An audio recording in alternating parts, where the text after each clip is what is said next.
Yeah, they throw things that won't hit. Yeah, I can do that.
Hello, you okay, everyone? Can I have your attention, please? I do have a very voice. We have I have to school my kids for you guys. actually, Yep. you're getting picked up right now. Can everyone hear me? It's actually not. Okay. We could this would be awesome. While we're waiting for that to get the sound system about that, it's important for everybody here to know in order to satisfy the public consultation of the in the Planning Act, that everybody has item.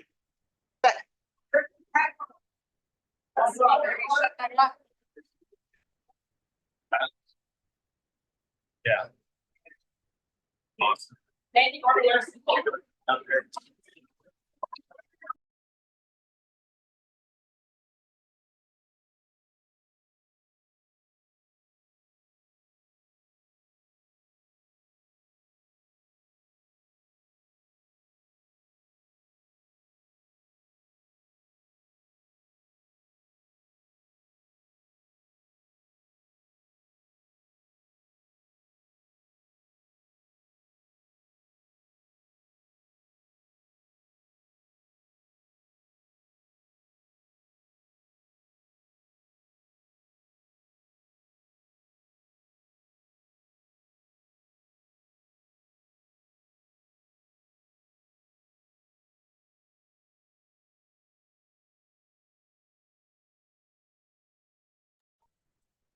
I will do my best to project my voice. So the reason we had a little bit of a mix up for that is the consultant that's been working on this plan is in Southern Ontario. And like Troy, I live here too, guys, okay? It's just the reality. So, and this meeting is being, so other people can attend the meeting virtually. The meeting is being live streamed and recorded. So just want to let everyone know this meeting is live streamed and recorded. So Wait, find it. good question, Carrie. Good question. Will we be able to find the recording of this meeting? It's right on the homepage. It'll be on the homepage of our website. So, okay. Okay, I'd like to get the meeting started, please. Website. What's the website's name? LRPV.ca.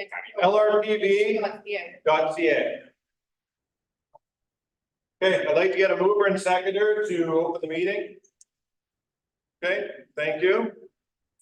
The October 2nd, 2025 public meeting of the Lakehead Rural Planning Board is opened, and what time are we at right now? 5:46. 5:46 p.m. All those in favor? Thank you. This meeting is open. I'd like to start off with introducing the Lakehead Rural Planning Board and staff. So myself, my name is Bernie Campoff. I'm a councillor in the municipality of Bolivar-Papoonj. And My name is David Arthur Halverson. I am a counselor out of Con Meese, and I just would like everyone here to understand and know that we are all volunteers on the board. All right? I don't think you all understand that we are here doing this as volunteers. I have a question on that, sir. Does the minister not have the authority to appoint the existing board to council positions once these bylaws are in effect? you'll have a chance to have. Because that would be volunteer until you get paid, once the bylaws are passed. I absolutely will be encouraging as much comment from the floor as possible. We need to keep this, there's a lot of people here, so we need to keep this meeting moving. So let's continue on with our agenda. Hello, my name is John Savolta. I'm a counselor at O'Connor Township. My name is Dave West, and I volunteered and was appointed by the minister to represent Gorham.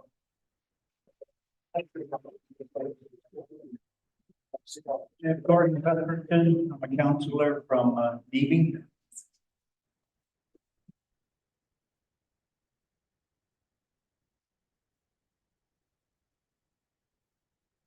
My name is Carrie Reed. I am the secretary, treasurer, and planner for Lakehead Rural Planning Board.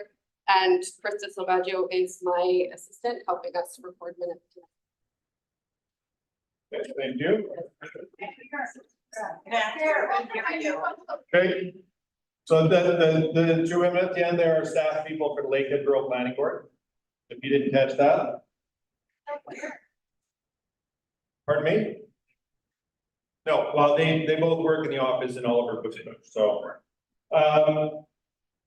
We also have online, I don't know if he's visible yet. We have David Wellwood. I will let him introduce himself when he speaks. We have a large crowd here this evening, so my goal and the entire goal of this board is to have everyone's voice heard. So we'd like to keep comments to 5 minutes or less to allow time for others to speak. We also are encouraging and are still receiving written comments on the topic of this evening. So, like I said, encouraged by the large turnout this evening, and I want to receive valuable feedback. I think the entire board does. We're here to listen to you. So this meeting is to discuss the official plan and zoning bylaws for Gorham, Ware, and Dawson Road lots. If you have specific issues or concerns about your own property, the proper thing to do about that would be to call Carrie and Krista at our office either tomorrow or next week. This meeting is to discuss the official plan, which of course includes your property. But if you have a very specific issue regarding your own property, that's not what this meeting is for. So all that being said, we want to have comments from everyone on the official plan and the zoning bylaw. And like I said, we're here to listen and learn. I'd also like to reassure people, we are not here to make drastic changes. The current official plan from 2014 is very similar to the draft that's been presented and that's been written by our consultant. So we're looking at very small changes. And all these changes, and the reason for these meetings is because of provincial regulation. So we didn't initiate this process. This process was initiated by the province, and it's a regulation that we have to follow. So this board has neither the people, the money, or the mandate to change the current levels of enforcement or oversight for the official plan and zoning bylaw, and we have no intent to do that. So we're looking at very small changes, and this is not a starting point of becoming a organized municipality or anything like that. We've heard that loud and clear, we don't have any intent to do anything of that sort. Like I said, this entire process has been initiated by the provincial government. And we are required to review the official plan and zoning bylaw every 10 years. And this is what we're doing. We have a few procedural things to get through before we will open the floor for comments. And thank you so much for coming out, and we'll get things started. So, Carrie, you got my agenda. Thanks. Okay. Can I get a mover and a seconder to approve the agenda, please? Okay, moved and seconded. All those in favor? Thank you.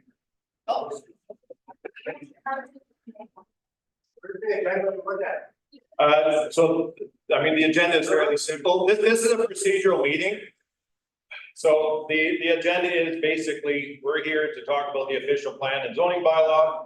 And I mean, I can read it out. It's the same as all of our other meetings. We start out with opening the meeting, proof of the agenda. I'm gonna move through into the next thing. Is there any disclosures of pecuniary interest in tonight's proceedings? No. Seeing none from the board, we will move on. We're gonna get our secretary treasurer to read the procedures of the public meeting. And then we will have the report from the consultant presented. And then I will be asking the administration to outline communication we've received on this report. I will ask the public to speak, which we have a bunch of people that have already pre-registered to speak. And then we will certainly be open to the floor to speaking. And I will ask if the board has any questions of people that are speaking to the floor. And I will give concluding remarks. So that is how it's going to go. I realize that makes it sound really quick. And I know there's a lot of people who want to speak. So we're going to be here for a while. And with that being said, I will let Carrie give the procedures of the public meeting.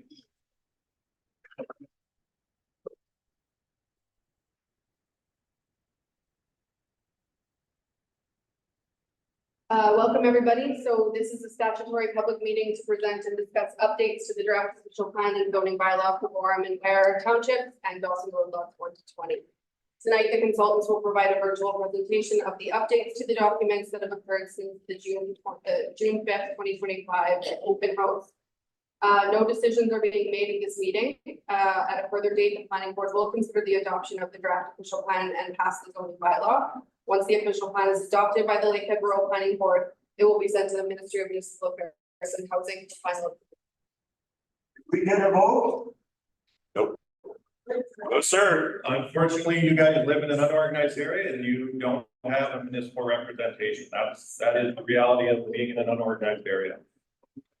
We are reliable. All the volunteers are reliable for their decisions. Here. I will let our consultant begin his report. Sure. Myself and Nikita will introduce ourselves briefly. I think you've probably met both of us at certain points in the planning program. My name is Dave Wellwood. I'm a senior planner with JL Richards and Associates, and my job is to help the planning board bring its official plan and zoning bylaw up to date. Nikita, if you want to introduce yourselves, then I'll start sharing the presentation. For sure. Hi, everyone. My name is Nikita Jariwala. I'm a planner with JL Richards and Associates. I've been supporting Dave Wellwood on this project and working closely with Carrie Reed as well. Thanks very much. So just first of all, we're going to talk a little bit about what is an official plan and what is a zoning bylaw. So an official plan is a land use planning document that the province requires planning authorities to pass and to update on a regular basis with the intent that it complies with the Planning Act and that it is consistent with provincial policies. So in this case, the provincial planning statement. So it contains the current official plan, which is in effect since 2014, contains policies that guide the land use planning decisions of the planning board. as it relates to Planning Act applications such as consents, zoning bylaw amendments, and minor variances and that sort of thing. It's adopted by the Lakehead Rural Planning Board, and it's approved by the Ministry of Municipal Affairs and Housing. There are opportunities for public input into the process. We've had 2 open houses so far, and this is a public meeting that's required by the Planning Act. The document deals with matters such as the location of housing, businesses and industry, the phasing of development, so the densities of development, policies on how housing, where will be located on public roads, for example, or away from industrial uses. It contains policies on protecting provincial interests such as natural heritage features, wetlands, and floodplains, and ensuring development doesn't occur in those areas. So that's a broad overarching policy document. Where the rubber really hits the road is the zoning bylaw, which is considered applicable law in Ontario for the issuance of, in the case of a municipality, it would be the issuance of building permits. In the case of the planning board in Gorman Ware, it's letters of conformity. So the zoning bylaw is enabled by the Planning Act, and the intent is that it implements the broad land use policies of the official plan into concrete on the ground regulations. The intent is to protect public interest by restricting the use of land in areas where there may be hazards to development. And it contains legally enforceable requirements, and development needs to comply with the zoning bylaw in order to receive a letter of conformity. So things that you'll see in the zoning bylaw, there's a little diagram here, which I'm sure is not very easy to read. If you'd like a copy of this presentation, I'm sure Carrie can provide it to you. We're happy to email it to you afterwards. But this is a diagram of a example of a building, and the zoning bylaw would contain things such as side yard setbacks, rear yard setbacks, setbacks from water bodies, setbacks from floodplains. Making sure there's a sufficient parking for cars if there's a new business, for example. I'll move on to the next slide here. So the project schedule, phase 1 was really the background phase, and this was initiated in 2023. The process involved pre-consultation with the province and obtaining background information and data to help us update not only the policies in the official plan to make sure they align with those provincial interests from different ministries with a land use planning interest, but also to make sure the maps are up to date with environmental features, hazard features, and those sorts of things. We wrote a background report, which we actually just was in draft on the website until today, and we just made some minor updates to the report to reflect some of the changes that have occurred since that background report was first published, and that is available on the planning board's website. In phase 2, we met with the planning board. We had an initial open house in 2023. We also undertook significant engagement and consultation with Fort William First Nation, since Gorham and Ware are both within their traditional territory. And then the information we gathered from that process, once that consultation process was done, we drafted the official plan and provided a draft of it to the province for early consultation. That process took a significant amount of time. The province has a target to provide early feedback on official plans of 90 days, but I've not seen them reach that target since about 2018. So after that process, we held another open house once we finally received provincial comments earlier this year. And right now we are in the preparation phase for this is the statutory public meeting. And we have prepared an updated report, which is also available, just a planning report, essentially, just to try to describe those specific changes that we've made since June. As was mentioned earlier in the meeting, there will be no decision tonight. It is anticipated that adoption would occur at a separate meeting of the official plan and passing of the zoning bylaw.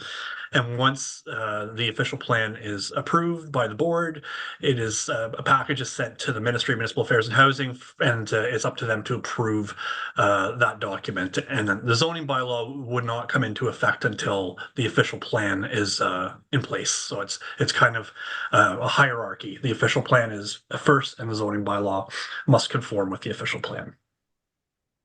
So what's changed? As was mentioned earlier, much of what is in this draft official plan is in the current official plan and is not subject to changes. We did update the template to make it more user-friendly and a little more modern. Keep in mind, there's not a huge budget in this, in the planning board for the official plan. So the changes were fairly scoped and intended really to update it to reflect the provincial planning environment. And there's been a slew of legislative changes in the Planning Act as well in the last few years. So we need to make sure the document reflects those at a minimum. Some of the other changes were, and this is new, in August this year, the Ministry of Finance released updated population growth projections, which changed our numbers slightly. And since those population projections from the province filter down to the lot size of vacant lands, the analysis was updated and shows that there's 90 lots are feasible over the planning horizon over the next 25 years, whereas before it said only 40 lots. So that's quite a change. The minimum rural lot size that's proposed is 2 hectares, unless a smaller study or size is supported by a hydrogeological study. So if you need a smaller lot through a rezoning, that rezoning would need to be accompanied by a hydrogeological study just to verify that the lands can hold a septic without any impact on neighboring wells. For minimum lake residential size, it's 1 hectares to ensure safe servicing, but it ensures there's flexibility once again. If you need a smaller lot size and you undertake a hydrogeological study that determines that that's appropriate, that would be fine. So that's another proposed change in the official plan. There's updated policies for lakes that are at capacity for new development. So biological carrying capacity of Surprise Lake, Trout Lake, and Green Pike Lake. These are all lakes that are at capacity. So there's a trigger for a lakeshore capacity assessment to establish exactly how many new lots could be accommodated on any of those lakes.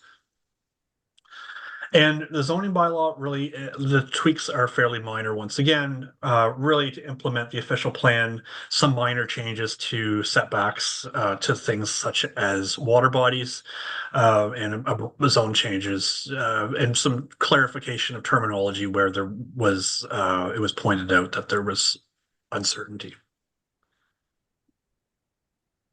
So the key change, and I think Nikita, I can't see my notes on this one, but I think you have the next one, if I'm not mistaken. No, you can keep going for another 2 slides. 2 more? Okay. Yeah. So the key changes for housing are really additional residential units. So province requires municipalities that have fully serviced urban settlement areas. So in your region, the only place that really applies is the city of Thunder Bay to accommodate additional residential units. It doesn't restrict rural townships or even unincorporated areas from having provisions for additional residential units, provided the size of the lot can manage is appropriate for the services that are required for those additional residential units. So we have provided in the rural designation provisions for folks to have an additional residential unit. In the zoning bylaw, once again, there are some provisions to implement those policies, such as unit size, setbacks, and that sort of thing from the main unit.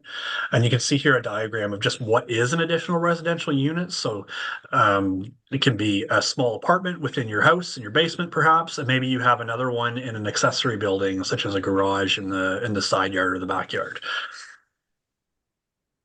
Oh, and I skipped ahead too much.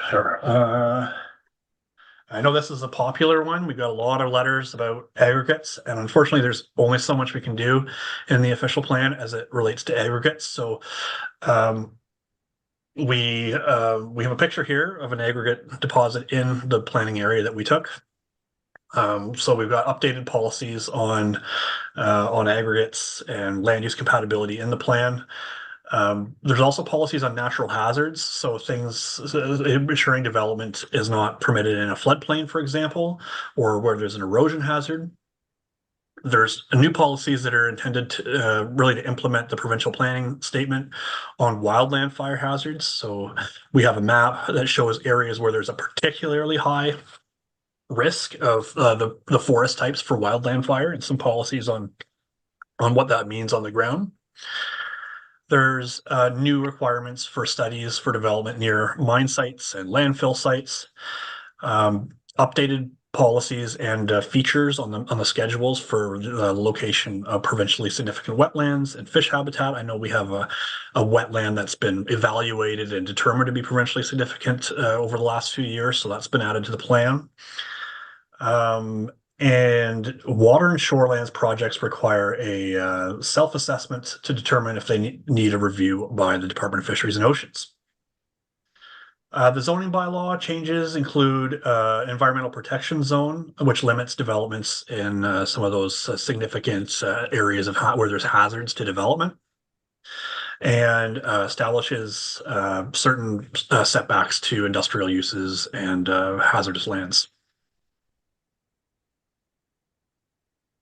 Okay, and rural lands. So in your rural designation, which makes up the most of the planning area, probably most of you live, the official plan permits residential uses, forestry, resource management, agriculture, and conservation uses. So, nature trails and parks, that sort of thing. The policies are really intended to maintain the rural character and maintain the current level of services, with a focus on ensuring that there's compatibility between residential uses and potentially conflicting land uses such as aggregates.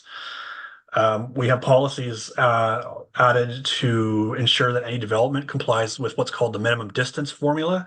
Not something that's probably really you're going to come across a lot in planning area. It's more just one of those things that has to be in the official plan in order to comply with the Planning Act. But this is, for example, if there's a livestock operation, having ensuring that the new houses are sufficiently set back from that livestock facility because it's an odor risk. So that's a provincial requirement that basically has to be in all official plans. And there's some very general policies for supporting a more diversified economy, allowing for some rural businesses, and policies on servicing, making sure there's the appropriate servicing for new development. So once again, the zoning bylaw, the minimum distance separation guideline has been included in the zoning bylaw, and there's been revisions to the setback requirements between industrial uses and residential uses. I think I'm turning it over to you here, Nikita. Yeah, thanks, Dave. So in terms of recreation and parks, as has been stated already, not a lot of changes, but generally the official plan does promote active transportation and water-based transportation linkages, such as trails and paths, as shown in the picture here. The official plan also provides opportunities and encourages public access to shorelines, and this would be implemented through development approval processes. And lastly, there's also a focus on conservation and protected areas. And so this is to recognize these areas and planning to minimize the impacts to them. Next slide. So key changes in terms of climate change. So there was some wording previously in the official plan regarding climate change. However, there have been several that have been added in this update. So the official plan now includes some enabling policies. So it's not that these things are required, but more so the official plan makes it possible and shows that they can be encouraged. So there's encouraging policies for energy conservation and use of renewable systems.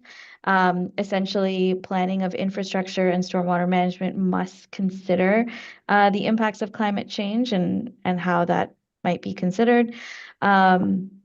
Also, green infrastructure and native plantings are promoted in the official plan policies, and that leads to a maximization of vegetation and permeable surfaces in all areas. So this has been implemented in the zoning bylaw by just establishing some general provisions for buildings and structures that relate to the conservation of energy and renewable systems. So again, not requiring renewable energy in any way, but adding some wording that would make it possible.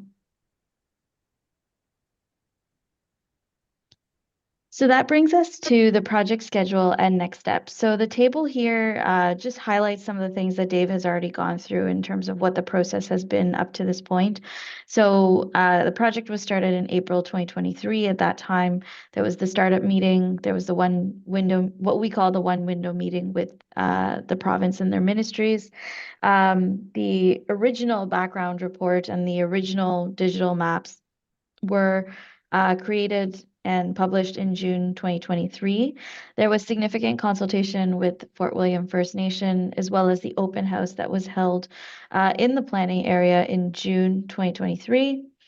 There was then consultation with the Ministry of Municipal Affairs and Housing, and there were several revisions to the official plan and zoning bylaw based on feedback from the ministry, from the Lakehead Planning Board, as well as what we had heard from the public. So that iterative process sort of went on from November till November 2024, also through 2024, generally up to June 2025.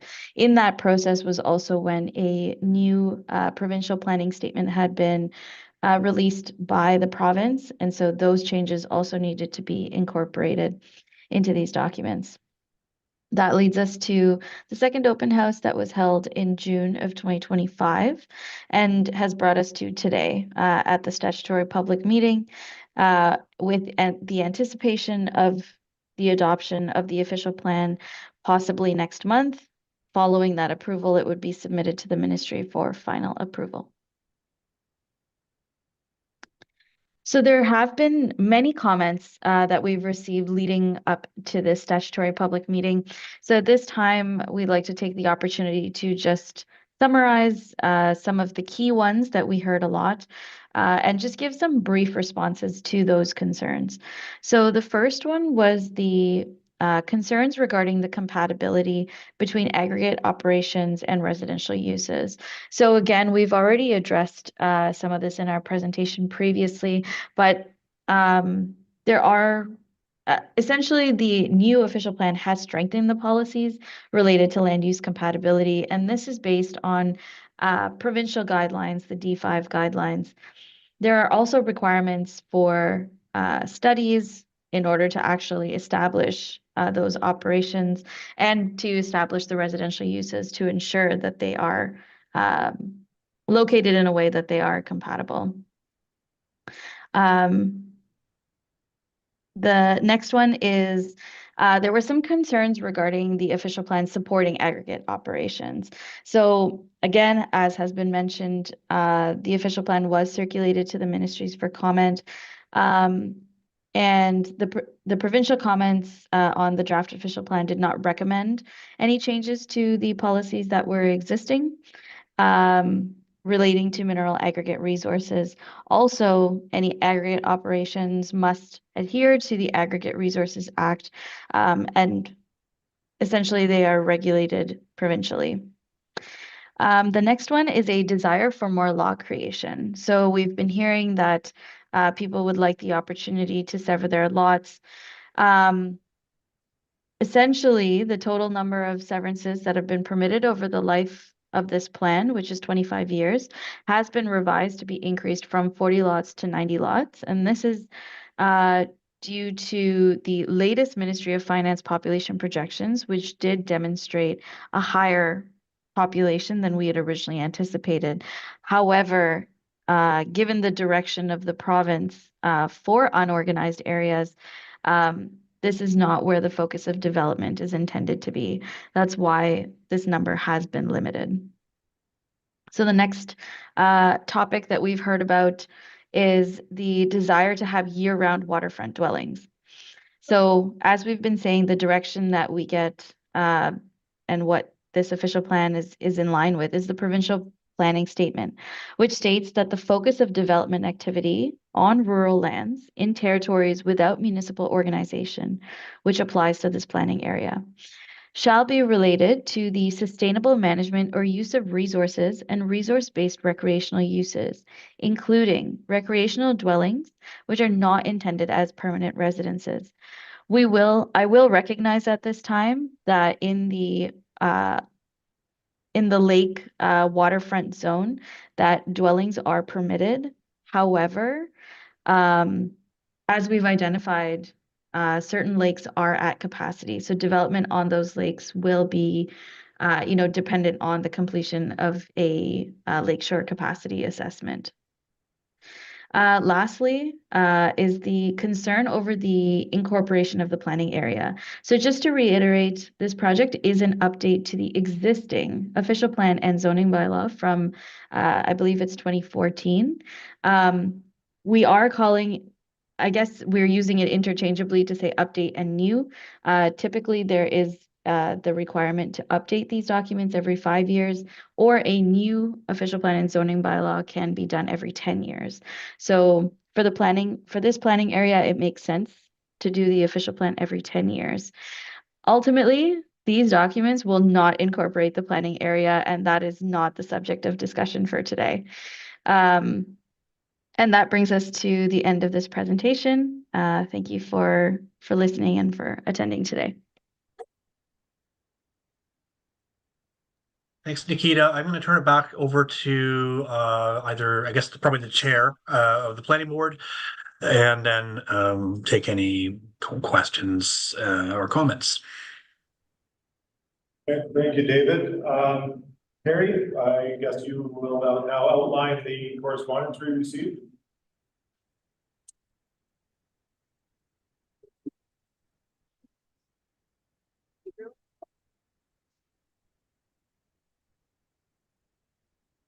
So we've received multiple correspondence and requests to speak this evening via phone or email.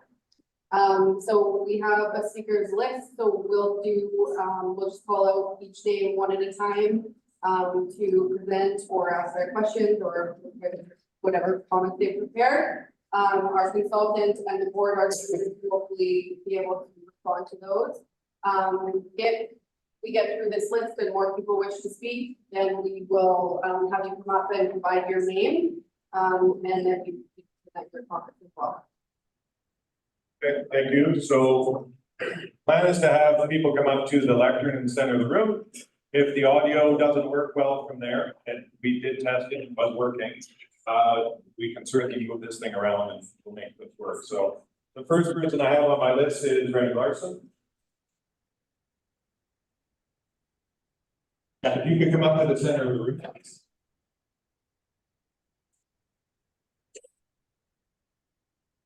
Do you have any progress on print materials?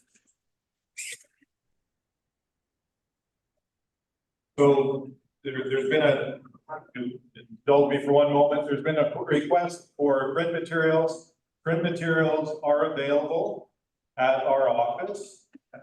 Stuff is also available online. We'd love to mail you the stuff to people. That's not unfortunately available right now. But yeah, there is certainly availability of print materials to anybody that would like to have a printed copy of the official plan or draft zoning bylaw.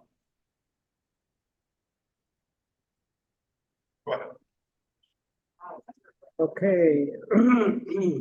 I gotta clear my throat from. Give them the mic. Okay, here, you know what? Would be nice. Let's switch spots here. Mr. Larson. Yeah. You can come up here. I'm up there. I'm not scared of anybody. Don't worry. How is that gonna be on? I'm good.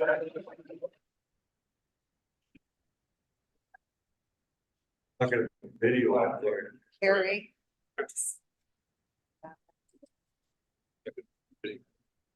Thank you very much, Mr. Chairman. I'm here on behalf of myself and my wife Leslie. We live at the old Boy Scout camp at 80 Trout Lake Road. And my remarks tonight are with respect to Trout Lake. And then some overall result or comments on the process. Very difficult to give input on issues at a meeting like this. And I find it very encouraging to be able to speak to the planners, and I did have that opportunity with Mr. Wellwood. And it's very important where we don't have votes.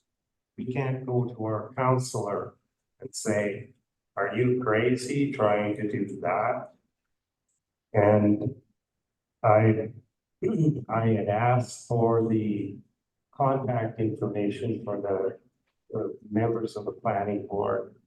I haven't seen any email addresses or phone numbers that I would be able to be in touch with the members of the board who are going to vote on our future in these areas.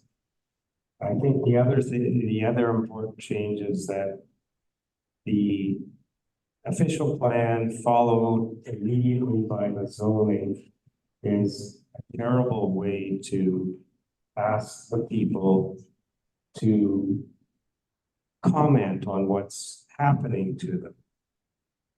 The official plan should be put out first, allow everybody to have input, and then once we're finished working with the official plan, then we can deal with the zoning bylaw. But how can anyone sit down with, an inch of paper and come here and make comments that are realistic?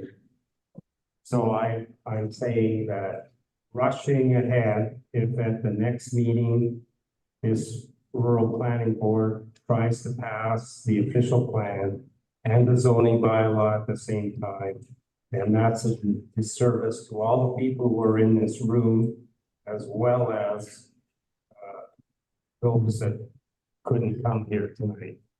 So combining the process and having them done together, all that tells me is that the province has not given you guys enough money to do a proper job on planning the future of our area. And we'll go to the province. We have a minister, and we can say to the minister, spend some money. You have lots of money to spend on all kinds of issues, and we would like to see the planning done correctly. I didn't see the maps that dealt with the proposed official plan, and they're not readily available, and no one can understand what's going on in a zoning bylaw or in a new official plan when there are no maps that you can relate your property to. So speaking to the issue of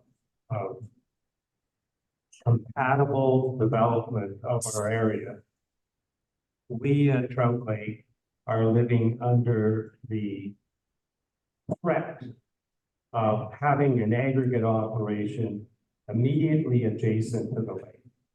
And in the provincial policy statement, it says there should be use of resources and also resource-based recreational uses, which include recreational dwellings.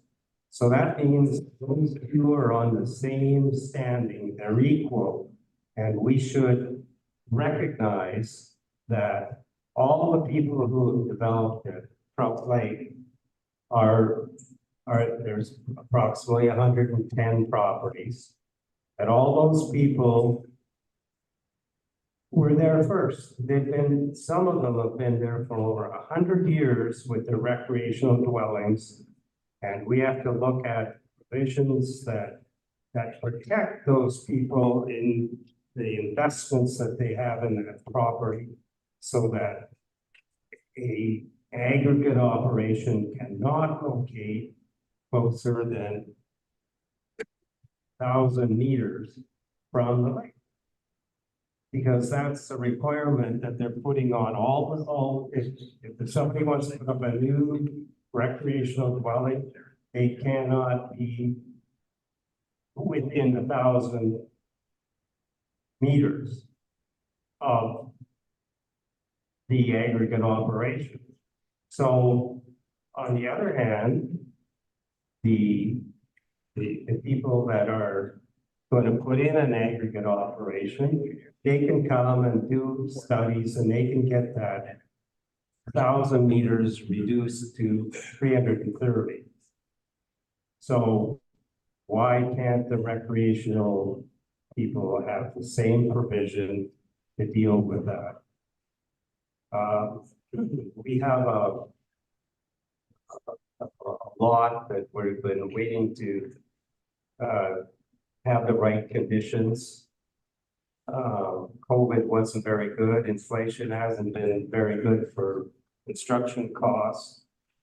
And we were going to have a recreational dwelling along the lake. We have a lot that's over 2 acres of property with 700 feet of frontage on the lake. That's all developed with the natural vegetation along that. So whoever is the genius that said, all of a sudden, your lot that has all of this area of land and they have an existing setback from the lake of 50 feet, that they're going to double it to 100. And if we want to develop that lot, we got to do studies. Well, it should be the province that's providing the studies to the people in this area so they can understand what is the basis for these things. All I know is that I asked, who is asking for 100 feet of setback from the lake? And I was told it's the province that's telling this planning board that they should have 100 feet on Stroke Lake. Well, that totally annihilates a lot that we've had since 2003. So those are my comments to this board. I hope that you take those to heart and give us an opportunity to provide input to you. Thank you.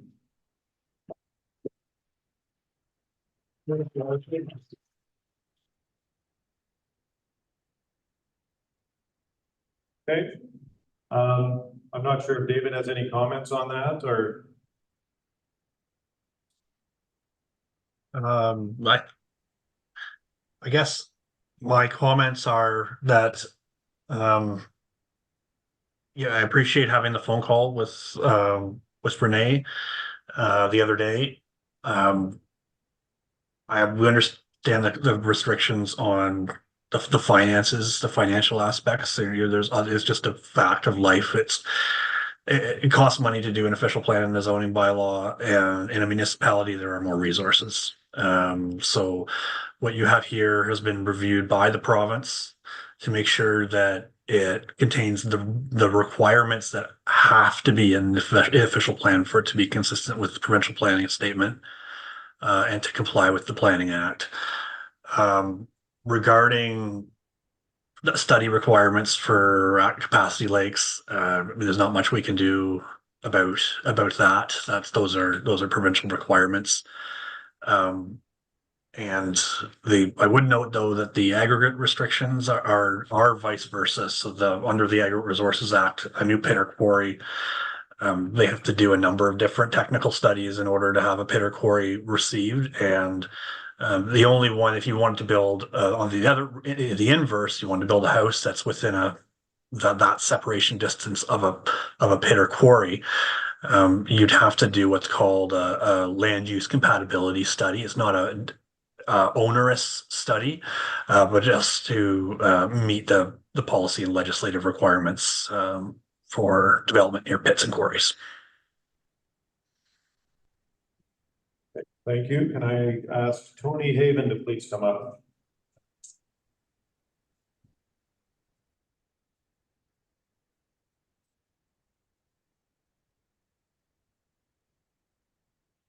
So my question is about the official plan, and it's section 3.2. I don't know if you can bring it up or not. Can you bring it up so we can see it? Is that 3.2 of the official plan or of the zoning bylaw? The official plan. It talks I to, can try to bring it up while you're talking. it's talking about lake residential designation.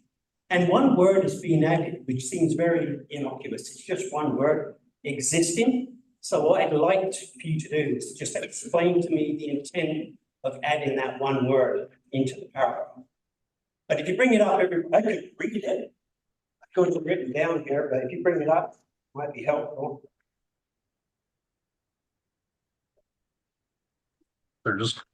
Are you bringing it up, Nikita? Yep.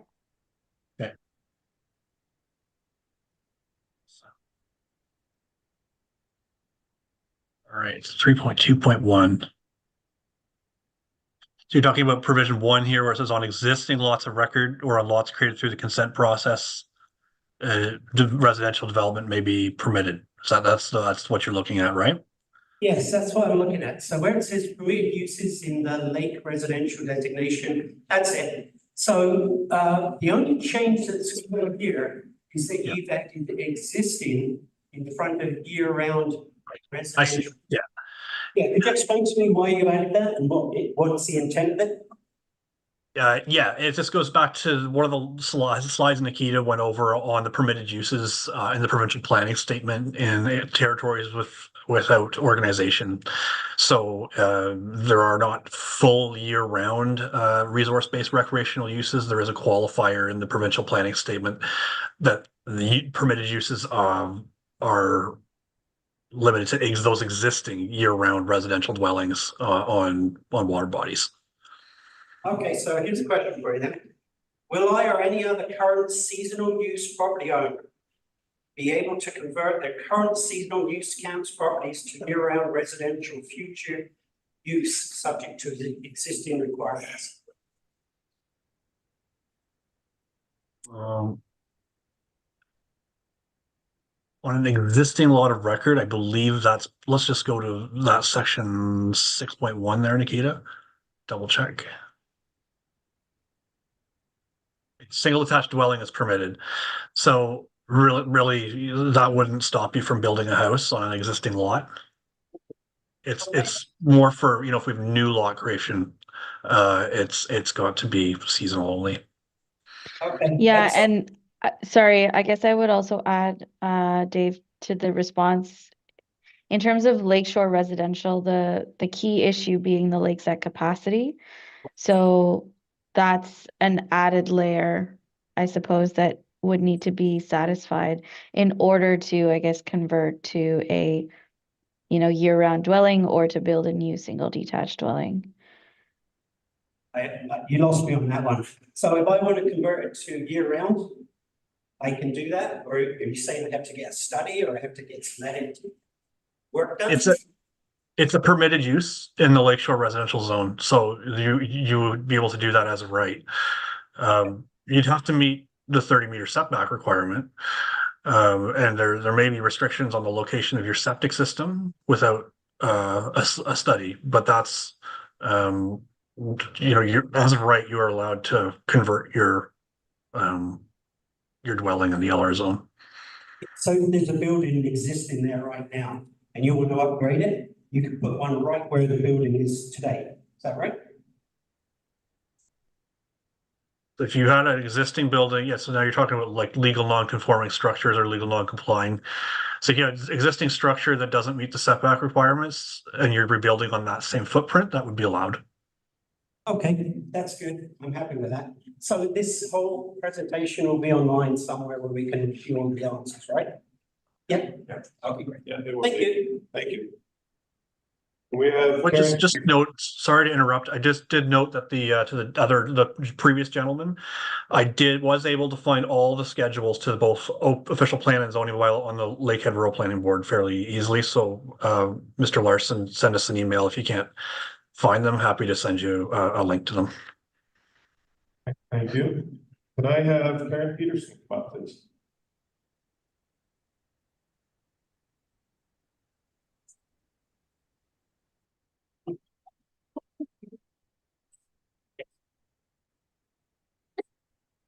Thank you for the opportunity to provide comments.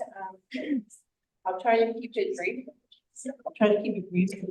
I provided a 5-page paper and I focused on, I'm the president of the Trout Lake Campers Association. I focused on 3 key areas. The first one was vision and the objectives, which really two people have spoken to already regarding the incompatibility of even the 2-pronged approach of having promoting aggregate development at the same time retaining the rural character of the region. These are inherently incompatible and there's no real mechanism on how to resolve the conflicts between those 2 land uses.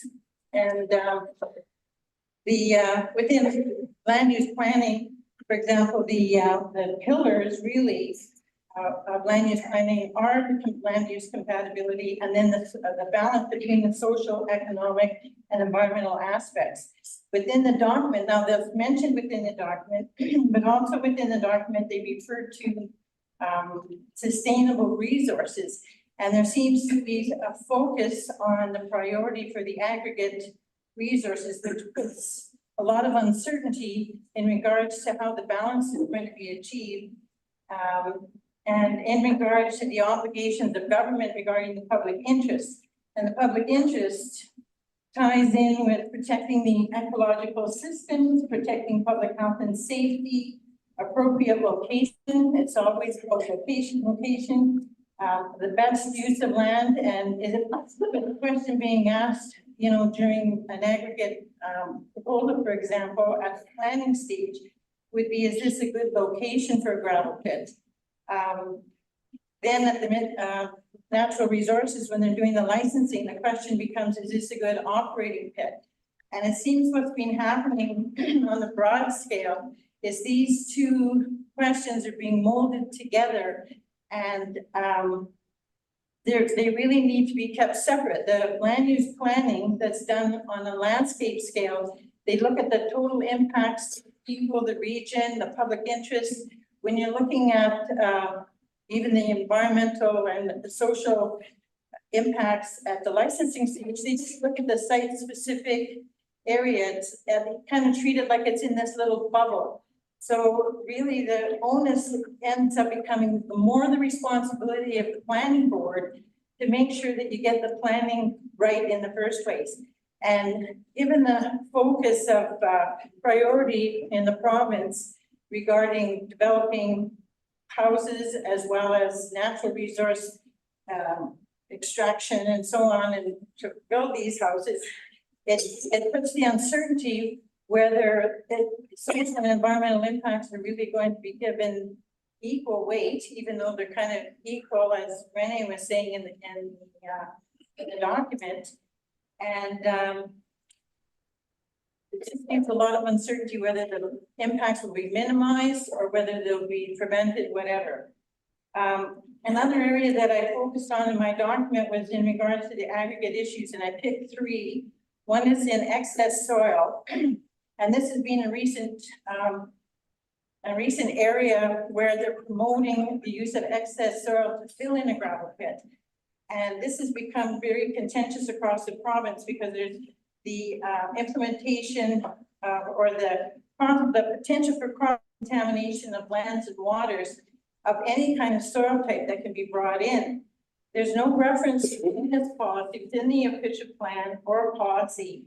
And we see that as a significant oversight. There needs to be a policy regarding excess use of soil and needs to be in consistency with the Ministry of Environment regulations. Another thing I looked at was just this whole concept of addressing social and environmental issues. In the past, it had been the proponent had to demonstrate no negative impact. Now all they have to do is address the issues, and addressing issues could be describing it, maybe tackling it, but there's no real impetus to resolve it or come to terms and negotiate anything. It's just addressing the issues. So that also leaves uncertainty is, where's the rigor behind that? And that's not really the rural planning board. That comes from all the policy statements of the province. Another thing was the technical studies that are required. Within that list that's provided, there's no identification for a social impact assessment, even though there's environmental studies that have to be done and market study, but there's no social impact study. There's some reference to some social aspects on the different studies, but there's nothing to bring it all together and look at that from a social point of view. At the same time, with the technical studies, there's no identification for peer reviews, and peer reviews should not be an option. They should be something that is part of the whole evaluation process, and it should be arm's length to the proponent. The last thing I looked at was the changes at M&R, and the M&R is becoming, they're downsizing and they've deregulated the policies for the environment. They're shifting responsibility to the industry. It's becoming a self-regulated industry.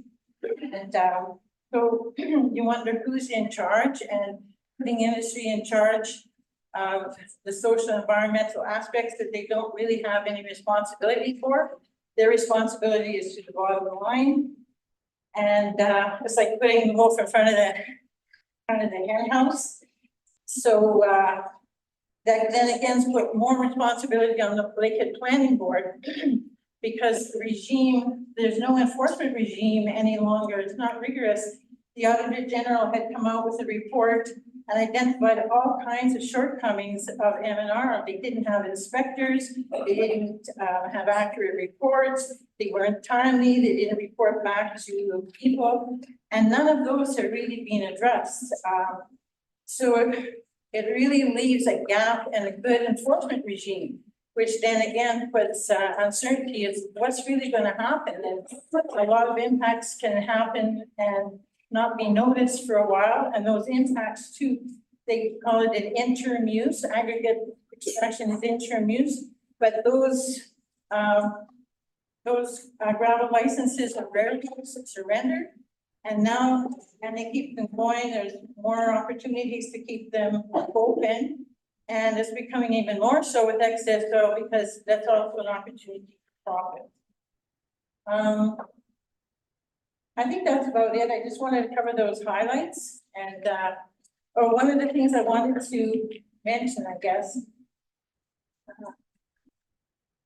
Oh yeah, I guess for recommendations of what the Traveling Campers Association recommends, to ensure that there is a balanced approach to minimize and prevent adverse effects and to uphold public interest.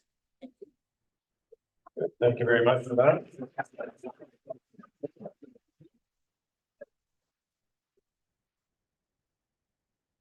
Any comments from our consultants? Thank you for the comments. We've received a copy of the letter that you sent us with those same recommendations. So we will be taking a look at that and considering those. Just to note, there's only so much jurisdiction the planning board has when it comes to aggregates. That's a heavily regulated process with the Aggregate Resources Act. So there's a fairly narrow lane in which we can operate in order to align with the provincial policy requirements for aggregates. Okay, thank you. Next person up, Steve Josephson.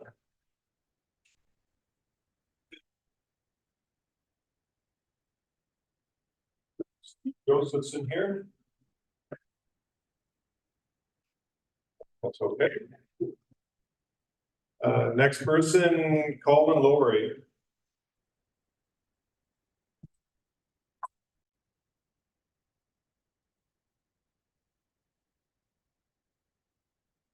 Good evening, everybody.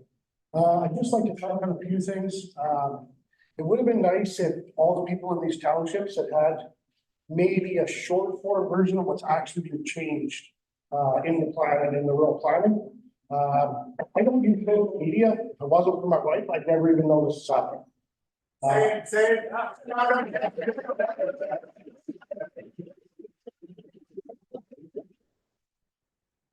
It's all been stated that this is the third meeting, there's 2 open houses. I've never heard of either of the first 2. Again. I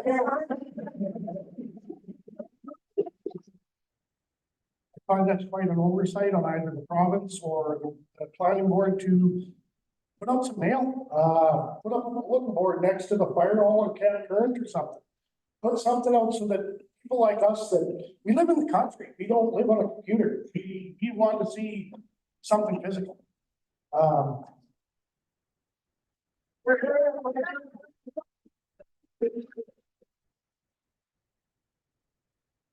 After all that, it does appear that there's a lot of stuff on social media that's not happening.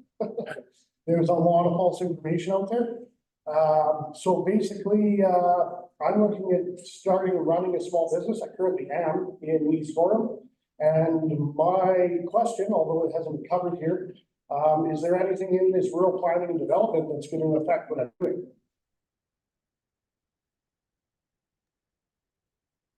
Thanks for the question. I'm not sure about the specifics of what the first part of your question about mail outs.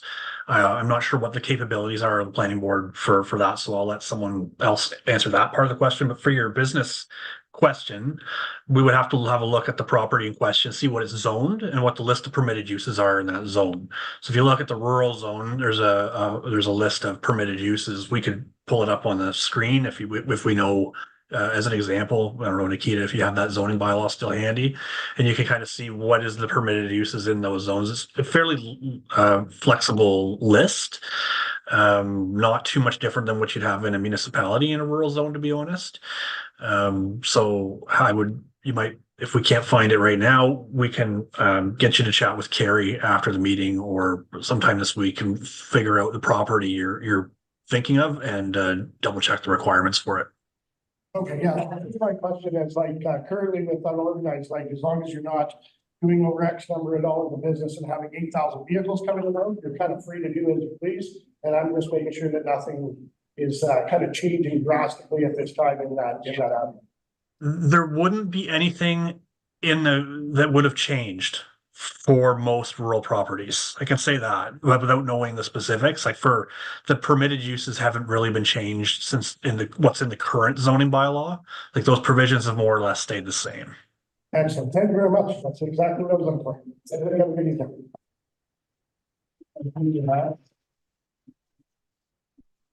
And yeah, I mean, like was outlined, nothing's gonna change from what we've been doing. We have a limited mandate, we have limited staff, and we have limited dollars. We're not gonna go out looking for problems. And you people are free to do what you want to do on your property, as long as you're not negatively affecting the neighbors. And that's not really what our role is here anyway. So that's certainly not going to change. Carrie, can I ask you to maybe outline how notice was made for all these meetings and how stuff was done? And I just want to reiterate, we were following provincial guidelines and we were following what we needed to do from the province, and that's kind of mandated of what we're supposed to do. But I'll let Carrie expand a little bit on how notice was given. So this process has been going for over 2 years already. Thank you. I'm not going to be able to say anything that will please you about the notice, but the Planning Act requires that we provide notice through a circulated newspaper, which we realize the Chronicle Journal obviously doesn't get to everyone, but it is the paper that we have access to. We've always posted on our website. We have used social media, any business that we have access to through Facebook. We have reached out to and asked them to provide the notice through their website or through their store. And so we've done that every time, and we've done we've always met the requirements of the Planning Act for notice requirements. Thank you. I have Scott Rubin come up, please.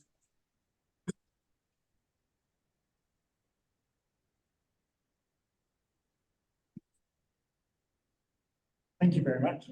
Yeah, sorry, I'm not gonna go into details of the process, like I do see some concerns there, but more of just items actually in the bylaws or in the policy itself. And so for them, for the number of new severances, concern just on the calculations, how that came about, say 90.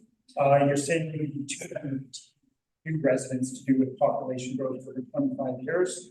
But that's, say 90, is that every single vacant land that has road access is going to get a new resident on it.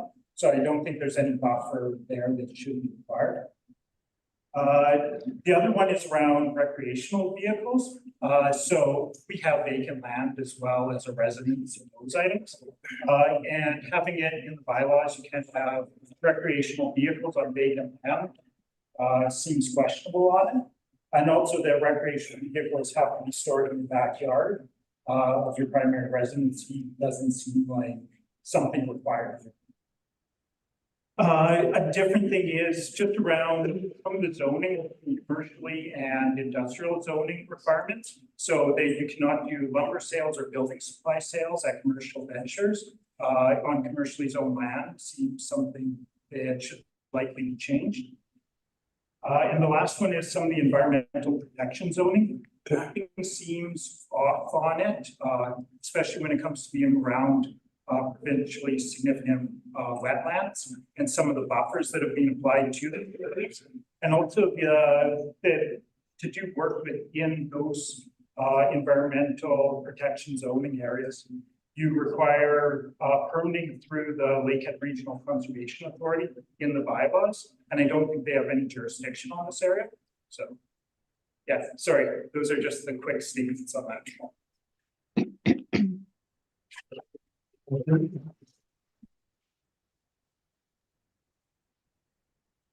I think I'll let Nikita handle this one. So the first one that I caught was a question about the number of consents that were, or the number of severances that have been permitted, and that number being 90. So there is a sort of provincially approved methodology to determining how, what that growth will be, and that determines what the consents are. So the background report that we've published does get into more detail about it, but essentially, we're using Statistics Canada information that we can get. Data in this area is hard to come by, but using the information that we had, we were able to make estimates on the population of the area. And then using the population projections that the Ministry of Finance releases sort of by district, we looked at the proportional share that the townships of Gorham Ware and Dawson Lots are of that. Based on the number of people, we use that to determine the number of households. And then we sort of do a cross comparison of the number of households versus the number of vacant lots that are available. So as I said, the background report sort of gets into that process, but based on that analysis, we've come to the number of 90. It's not so much that every vacant lot, I think it seemed like there was a question about process. So the severances are basically done on as I understand, like a first come, first come basis that is motivated by the individual landowner to come forward and make that application, and the planning board reviews each application on its own merits. I think the second question was about recreational vehicles. From our current understanding, I don't believe we've made any significant changes to the recreational vehicle section in the zoning bylaw. It's a carry forward from what was existing. And then I know there was a question about environmental protection. So the environmental protection, again, that section has mostly been carried forward from what it was previously, other than we have now captured a provincially significant wetland that had not previously been included in the mapping. So that's like the major change in related to environmental protection.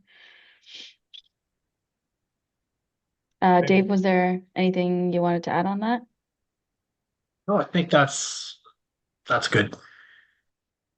Okay, and I'd like to reiterate from our perspective as the board, a change like whether there's allowable parking recreational vehicles, that's not something we have anything or any intent to manage or look out for, or the ability to change. So that's certainly not going to change. You're telling me the minister of housing is concerned about where people in Cornwall park their RV. That's apparently what the province would like to tell you, but that's not something we care about or something we can change. So like, we have no mechanism to enforce it. We have no budget to enforce it. So we unfortunately, I mean, I don't know whether you'd like me to enforce it. I'm guessing not. So, I mean, we don't have the ability or the budget to enforce that. We don't have the will to change that. Okay, we're gonna keep going with our, if you've got questions, if you can hold them until we get through the speakers list, then you're certainly welcome to, we'll take questions from the floor. Okay, I'll take that. So what's your question, sir? I just have a question regarding, the allowable number of severances. So it seems like the calculation that they use kind of is based on Stats Canada population data. You all know it's inherently flawed. So from that, historically, they're used to calculate the future number of lots is based on the availability of historical ones. We all know people have a desire to leave the municipality, go to more unorganized areas. So how is that even considered in this, giving us an arbitrary number of 90? So David, I don't know if you heard that or Nikita. I heard part of that. Okay, so the question was the methodology for determining the 90 lots and concern about how it was taken from data from StatsCan, which certainly can be flawed in this area. And there's certainly a desire amongst people to move out of the city, move into the rural areas, and how that has been considered by the province in giving us that number. So maybe if you can just give us a little better outline on how that number is determined. Sure. So, as Nikita said, there is a provincial methodology for doing this sort of thing. It does look at Statistics Canada information that is available, which is a little spotty in this area, not quite perfectly aligned with the township boundaries. And the provincial planning statement requires us to take that and use the Ministry of Finance's projections for Thunder Bay District and try to figure out what portion of the population of Thunder Bay District does the planning area have. What are the average household sizes in the planning area based on StatsCan? So do we have a higher persons per unit per dwelling than the city of Thunder Bay? Do we have a lower persons per unit? Taking that information and calculating how many households are we going to need to out here? I would also, it's kind of funny when I hear things like, folks need to want to move out to the unincorporated. But I mentioned this at the open house. One of the reasons people like to live in the unincorporated is because it's peaceful. You don't have rules or as many rules, and there's not a lot of people out there. I don't think folks understand the risks of having uncontrolled growth in the unorganized territories. The more people that live in the unorganized territories, the more demands there are for services that don't exist, that either the province or the planning board has to provide. So it's a double-edged sword when you're asking for, unlimited lot creation, because the fact is, one of the reasons people like living where they live is that it's not a municipality, and we have no intention of, facilitating the type of demand for services that would maybe make the province go, hey, this area, maybe it should be a municipality. I don't think that's what people want. Thank you for that. Next person on the list is Jess Menard.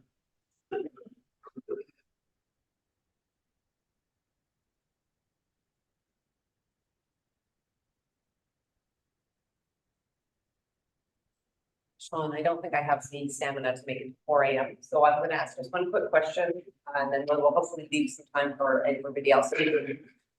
So you've mentioned a couple of times that there is no budget, desire, interest to enforce any of the zoning bylaw, but there was a lot of language in the new bylaw that was not in the 2014 version around permits and applications, detailed drawings and all of that, so. I'm not sure how what are we supposed to take out of that? We take your word in this room that that's the case? Does it mean that the next board feels the same? Well, that's a fair question. There certainly has been some changes in the bylaw as far as that. Arguably, some of that language was already in the existing official plan and zoning bylaw. I'll let David answer that.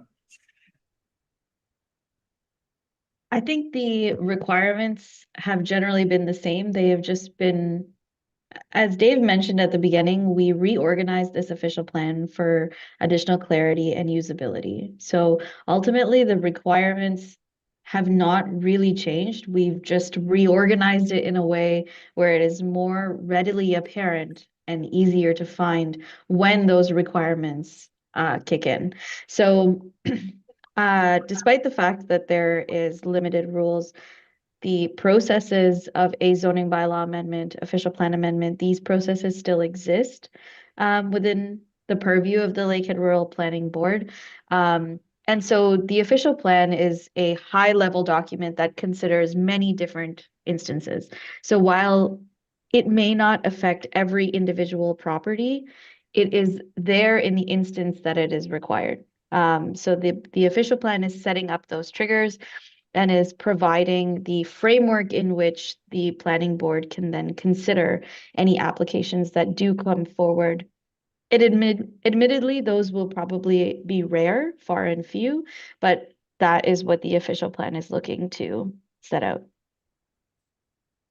Once again, I'd like to reiterate that was on direction of the province, and that's a requirement that the province is putting in this document. And that certainly wasn't something that we were seeking. Yes, it's further down the road. That's not our intent, and I mean, so that's certainly something you would have to take up with Doug Ford. So that's certainly not our purview. So, can I have Torella Anna, please?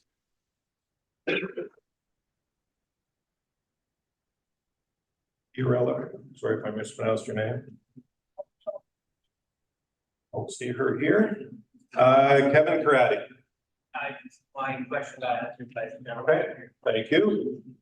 Diane Bosila.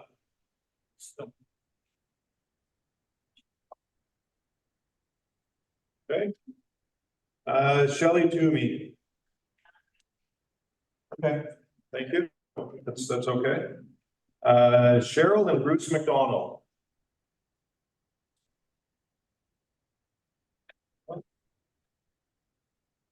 Okay. Valerie Gunther.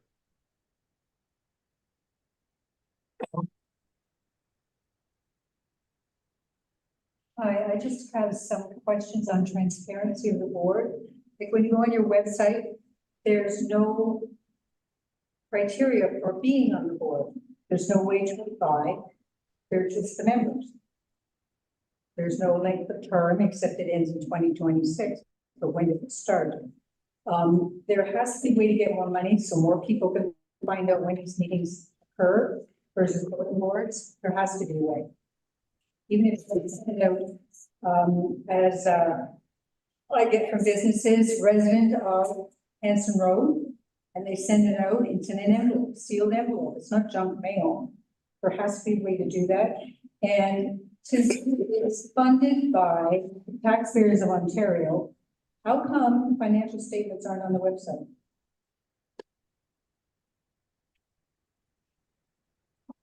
I think it's in that meeting being out in our tax bills.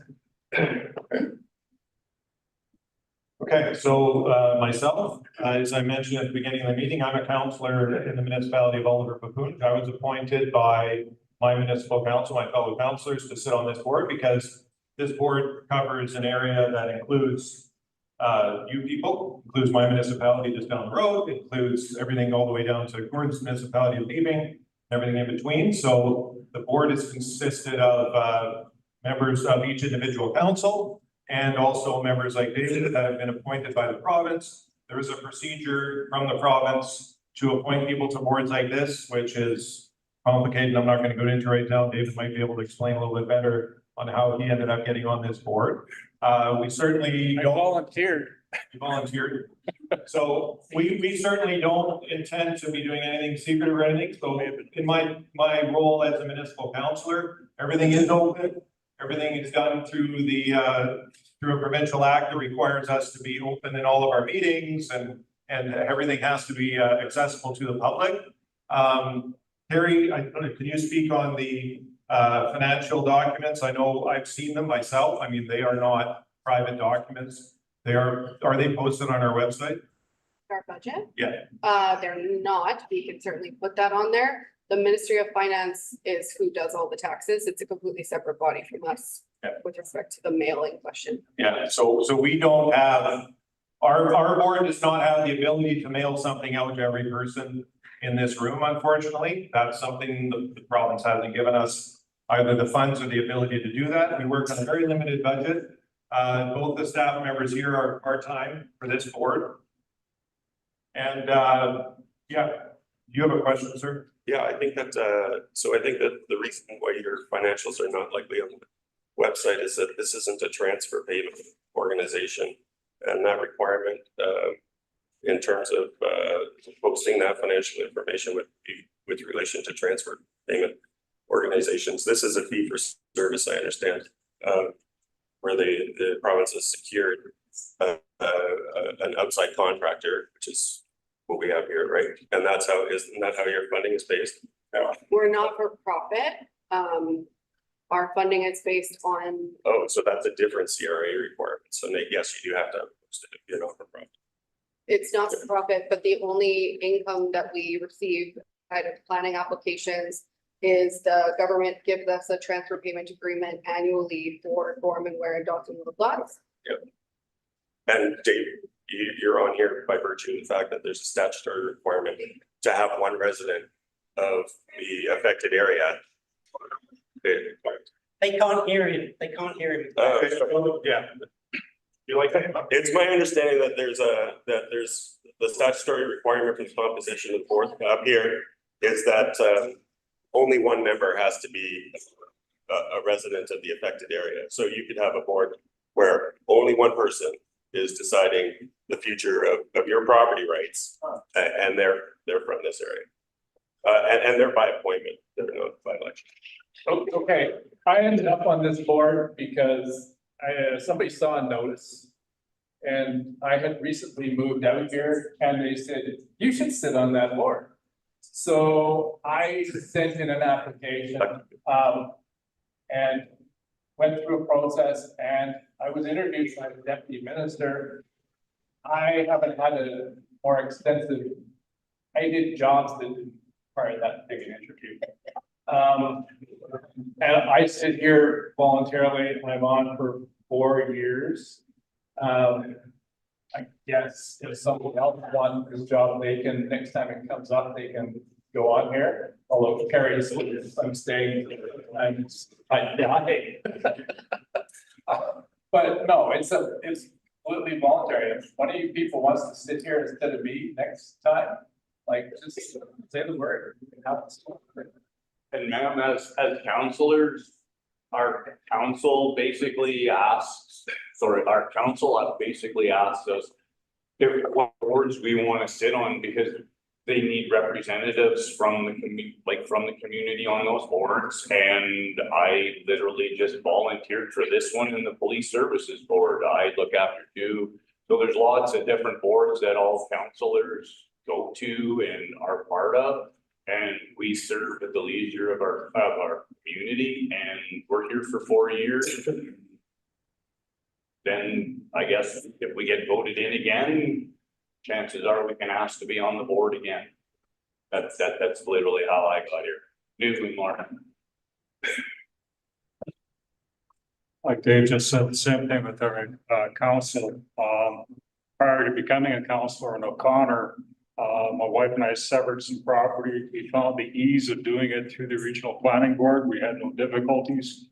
Found it to be a very simple process. When I became a councilor, I thought I'd like to try to help. That was the reason for doing it. It's not for political prestige for sure.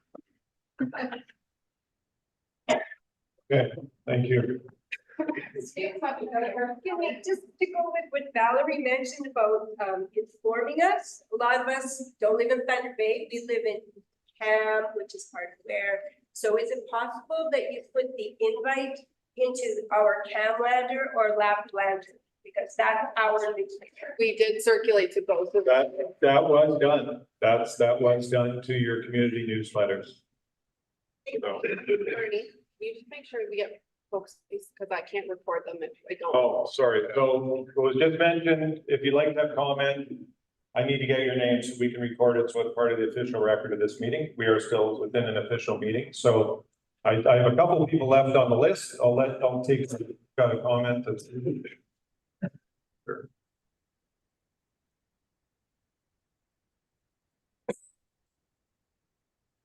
Thanks so much. Mantas. And I served on the planning board about 15, 20 years ago. And I just have to say, I love this neighborhood and I'm so proud of everybody coming out here today. This is totally awesome.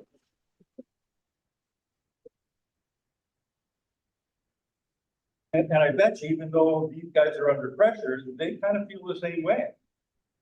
You know, and in a way, it's kind of a funny dance. Like when we went through this process, I was on the planning board representing Ware Township. I got there because I was on the local roads board, and there were 3 of us.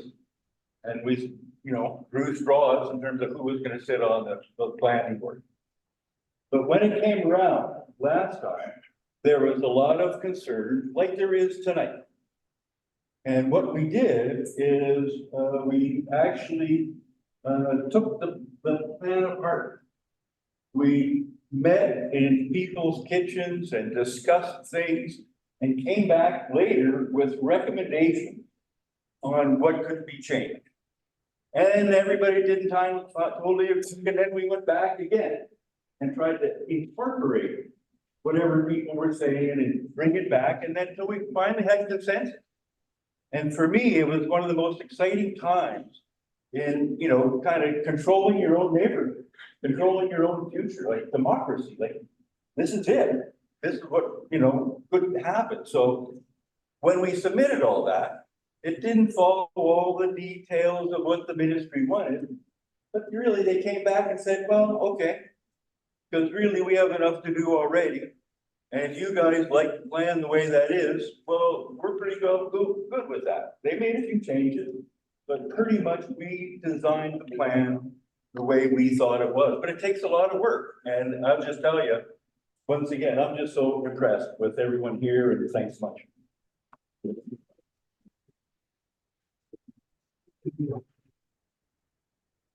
I'm coming from Oliver Baboons, which has it has nearly 7,000 residents. We never get this kind of turnout at meetings, so I'm impressed by the turnout also. And you guys are the most organized, unorganized group of people I've ever seen. So. Okay, George Jalaba.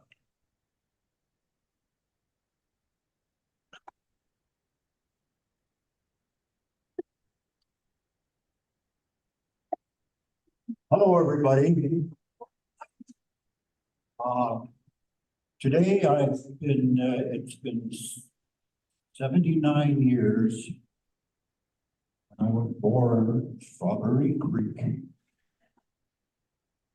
And I'm telling you, this place has changed.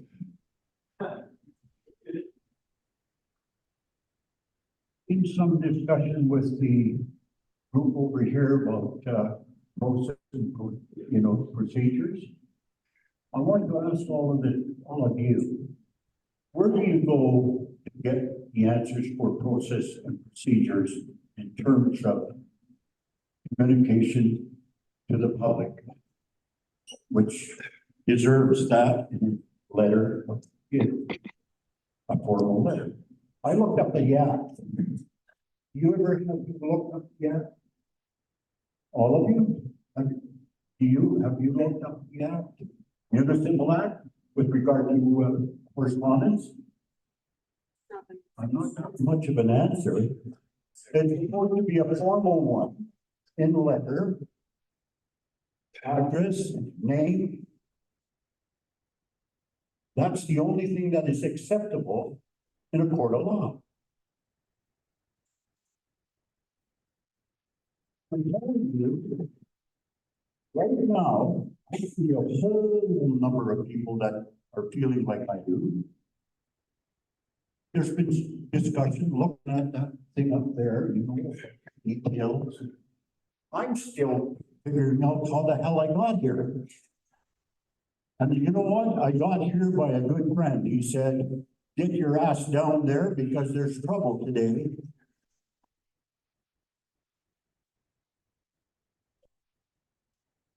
So I brought my ass down. I know you guys got a tough job. But, you know, we're unorganized, I understand that. When you need to send information out, and even the, you know, I wanted documents. I talked to someone at the office the other day when I put my name forward. I said, can I have the documents? Go online. Online, again. Will not stand up in a court of law. We're telling all of you, it's a fact. If you don't know that, check it out. Because there's all kinds of situations. There's a huge group of people here. Just imagine if we started really organizing.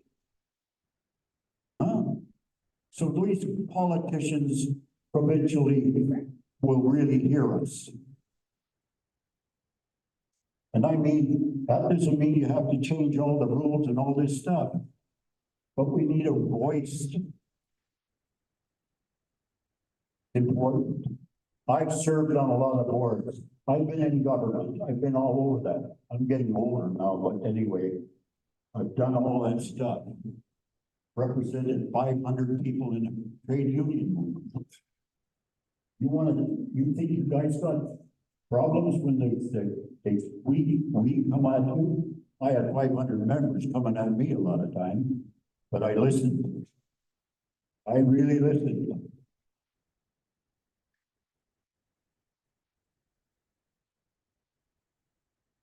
So procedures, process, very important.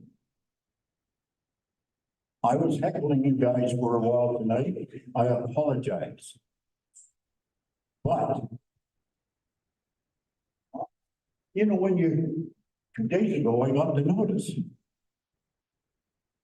I have nothing in the mail.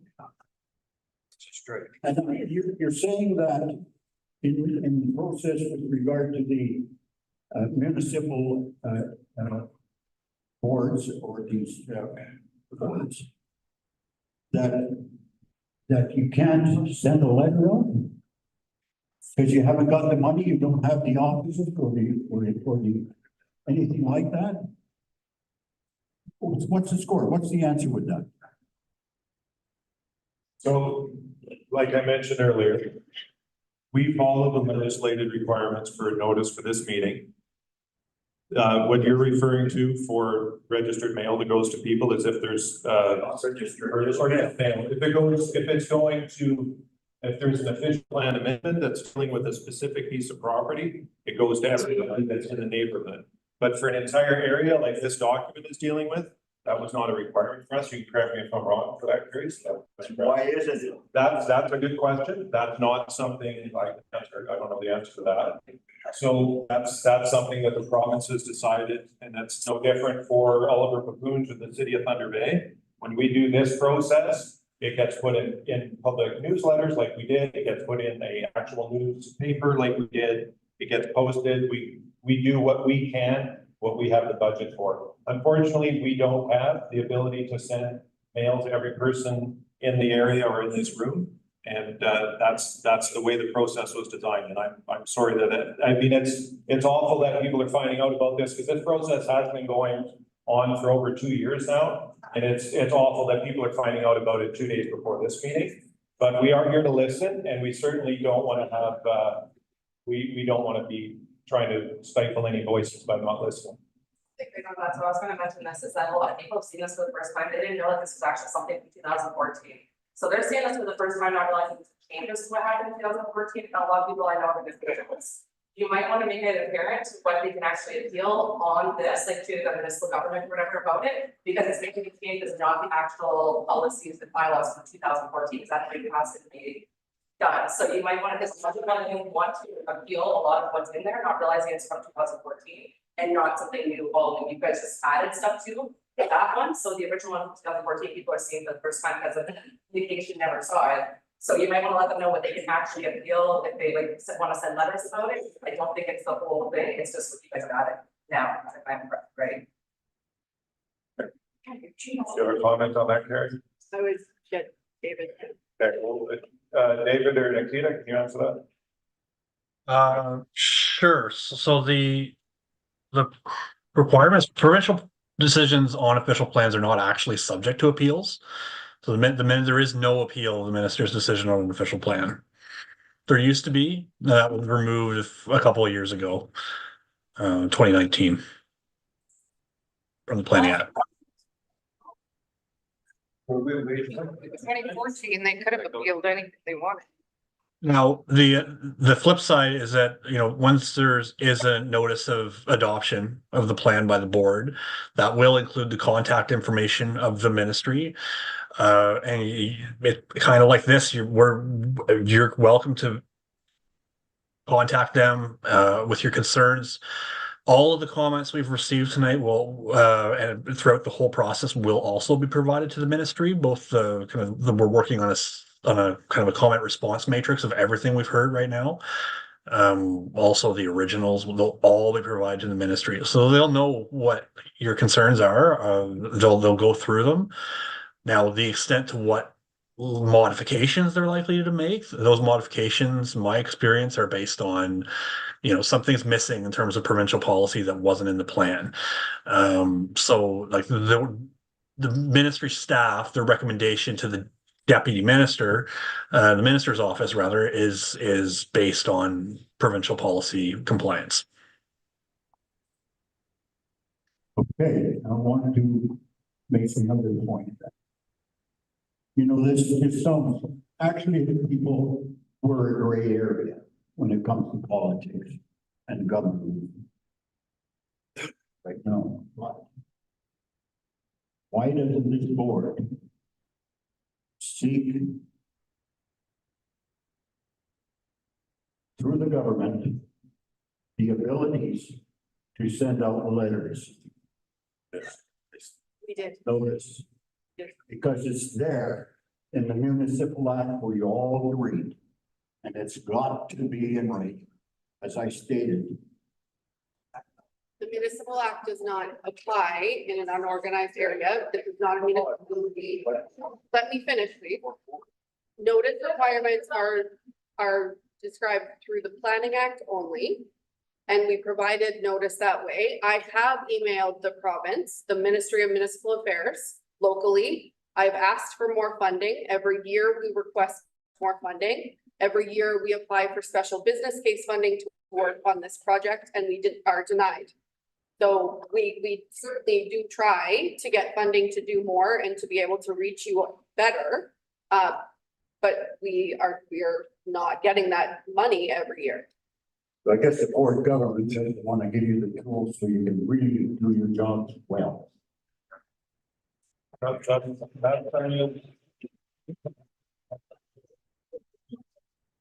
I'm coming from an organized municipality. I mean, we are bound by the provincial rules and we are bound by what the province allows us to do and what. In an organized municipality, we have the ability to raise funds. This board does not have the ability to tax you, and we don't want that ability. So, yeah, this is unorganized areas in the province of Ontario, or something that only exists in the north. There's something that a lot of people in the provincial government in Toronto, because Toronto only really looks at Toronto as the center of the universe, they don't really understand super well, and it's kind of an afterthought in a lot of ways, which I'm guessing for most of the people here, you're okay with. So, I have a question at the back for. Okay, so my name is Ryan, we're relatively new out here, so just with the general contact of the public out here, why not put a notice where everyone goes pretty much daily or multiple times a week, like a mailbox? All it takes is and water, like, you know, these kind of some type of sustainability when they're posted. These are, thank you for the suggestions, and I mean, we will certainly be, like I said earlier, we're gonna take all these suggestions to heart. Next person on the list is Ryan McCall.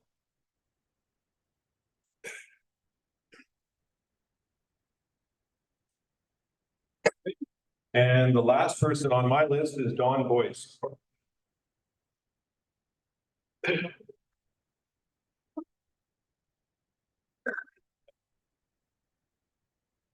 Well, what I started out with and what I ended up with after listening to everybody.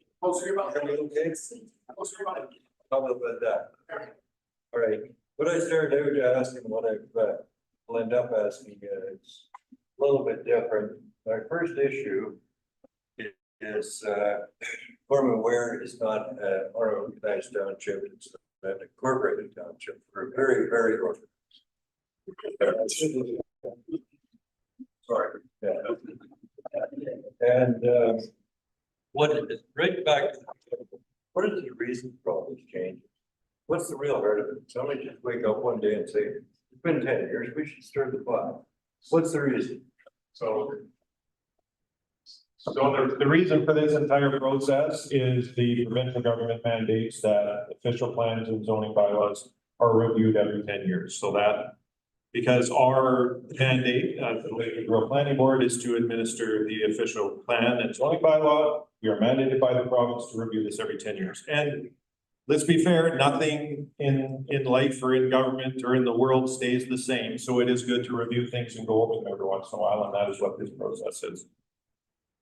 Okay, and there's something in the documents to say permit fee and fine system, which you'll manage. What is that about? So, That's David. okay, I'll pass that along to David and Nikita. Can you repeat the question? So the question was in the document, there is reference to a permit fee and fine system and how that works and whether that's something that this board is going to be managing.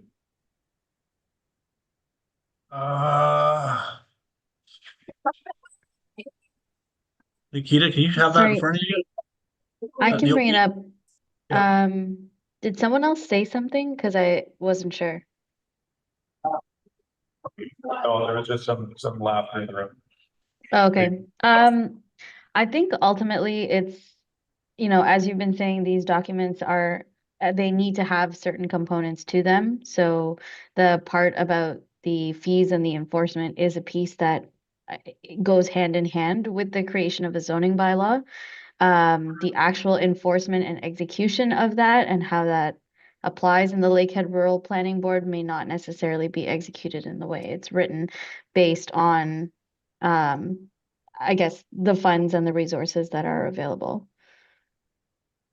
But essentially having it in the zoning bylaw leaves the planning board with the option, if at some point in time that, those resources become available to them.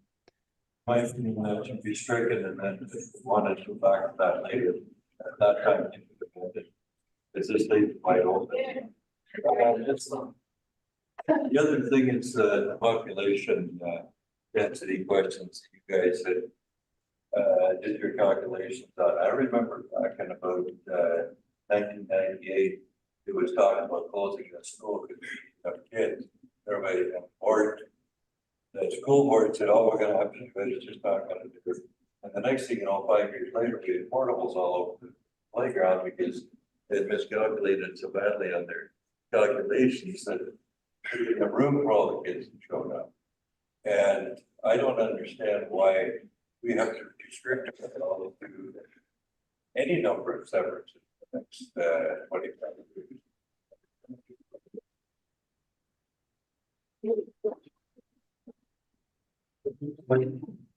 That's a fair comment. Like David mentioned earlier, unfettered growth in the unincorporated areas would certainly lead the province to possibly be looking at trying to start organizing or incorporating these areas, which is would obviously be a concern to most of the people in the room. Other than that, that's the data that our consultants had to work with, and that's unfortunately that's what's available. Okay, well, if the province wants to have a fight in their hands, wants to try to get this incorporated, I don't know with the staff. We don't have any consultants that created the devil's job. I'll let Barry respond to that question. What was the question? The question was, did we have any consultants, local consultants in the city of Thunder Bay or rural area that's done the work on this program? We put an RFP out at the beginning of this process and received no consultants coming back to us. And then I believe it was the local Ministry of Municipal Affairs that reached out to these consultants who reached out to us. So no. It's the same communication tactics to get that RFP out.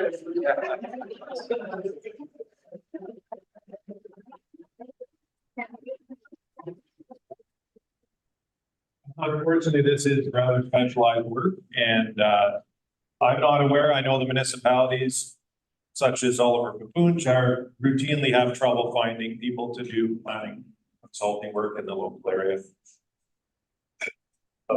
Yeah, on me, had to go to Southern Ontario when it came time to do our official plan. I asked the exact same questions because it's my local tax dollars that were going towards the official plan for Conme, and I wanted our tax dollars spent locally. But we couldn't get anybody to apply to do. They wouldn't waste their time. They just had nothing to do with us. I guess there's probably not enough money in it, to tell you the truth, to go ahead and go through all of this and change it. That was the only reason that I could see it was that for the consulting companies, there was just not enough money in it for the locals. That's. Good question. When was the first official plan created? That is a good question that you don't have the answer to that, Carrie? The board was incorporated in 1984 by ministerial order, which to me suggests that the documents would have been created shortly thereafter. Yeah. Could we not have created our own board for Gorman Ware? That is something that the province has mandated, that this board that was created by the province is taking care of this process. And that's something you'd have to ask the province that question. We had a question over here. So if you stand up and give me a question, can you please tell me your name so you are part of the record? And if you have something that's a little bit lengthy, please come up and use the mic so everyone can hear you a little bit better. Sure. Go in the back. I just wanted to reply to the first question of this gentleman. I have an opinion of why we have to do this every 10 years, especially now. I believe that it's very important for municipalities and others. All townships have to be regulated by the province in order, because the province has an allegiance to the United Nations, and the United Nations have plans all the way down to the municipal level to implement some regulations in order to advance in an agenda, which is not a secret, but they have an agenda related to the environmental impacts, related to population, related to where is the population, how much the population travels, what do they do on their land. So all these applications that have to be done now have a purpose, and it's related to the United Nations. It's not, we're not a vacuum as a municipality or as a township. We have an allegiance to the province, which has an allegiance to the United Nations. So this is my opinion regarding your question.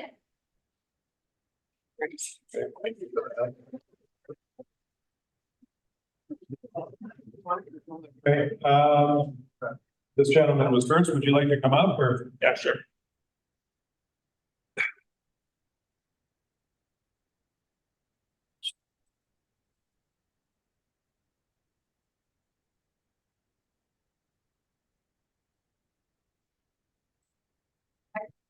Hi there. I guess I should have packed a lunch for this, but. Oh, sorry, my name's Sean Thompson, KOZA. I apologize, I lost my voice someplace. I thought I'd find it on the way here, but of course I did not. So I'm very concerned about what's happening here tonight. Use the mic. Sorry, I'm very concerned about what's happening here tonight. We all sit here tonight with an intense sense of the community in which we live. We all here with an intense sense of community in which we live. And at least in part, this is fostered by the way we live, our stewardship of our land, the freedom that we all enjoy, the property we own. In some cases, these properties that have been, or these are properties that have been in families for generations. These are properties that have been severed and inherited. This organization is here to change your life and your rights as a property owner. I hope that all the people in this board don't take offense to some of the things that I say, and I know that it's difficult not to do that. But you have a job to do, and I think we all understand that. And for you, this is business, this is not personal. But for us as members of this community, the property owners, this is as personal as it gets. This is an attack on the roots on which we've chosen to plant our families, businesses. And people are here to change that. I urge you not to listen to the stated intent of this board. I don't doubt that it's not the intent of this board to do certain things, but we all know why language is being added to these bylaws and to this official plan, right? We all know, right? Is anybody confused that the long-term plan here is a municipal government? Like, is there some confusion on that? I don't think that this board actually really understands the people in this room, or the sense of community and how that sense of community is so pervasive in Lackey and and I hope that they actually come together and engage the community a little bit in a more meaningful sense. Because I don't believe actually, and the gentleman said this earlier, I don't believe that this meeting satisfies the act in a number of ways. I don't think that there is meaningful notice. I don't think that there's meaningful participation. There is a distinct absence of any information materials. There's conflicting information being shared. People were told, well, you can keep doing whatever you want, property, as long as it doesn't affect your neighbor, something to that effect. I think people may have recalled that. Again, I mean, let it be clear, there's not a word in any of those documents that is not intended to affect rights as a property owner. Okay, so this is, you cannot go on about your business once this is passed and have it not affect what you're doing. I mean, we all have homes and businesses. We have land that we harvest timber from, and that we sell our wares as business people.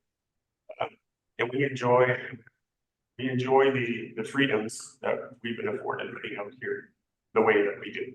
I think that I urge you all to contact your member of parliament and the minister involved the Assistant Deputy Minister, and ask them for some resolution to this issue.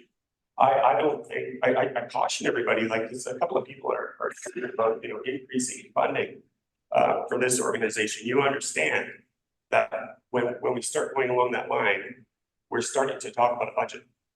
And then there's got to be people that do this stuff, right? So then we got to hire some folks. And then we got to maybe have a community hall. Well, it's a community hall where you guys, where your kids can go play baseball or whatever.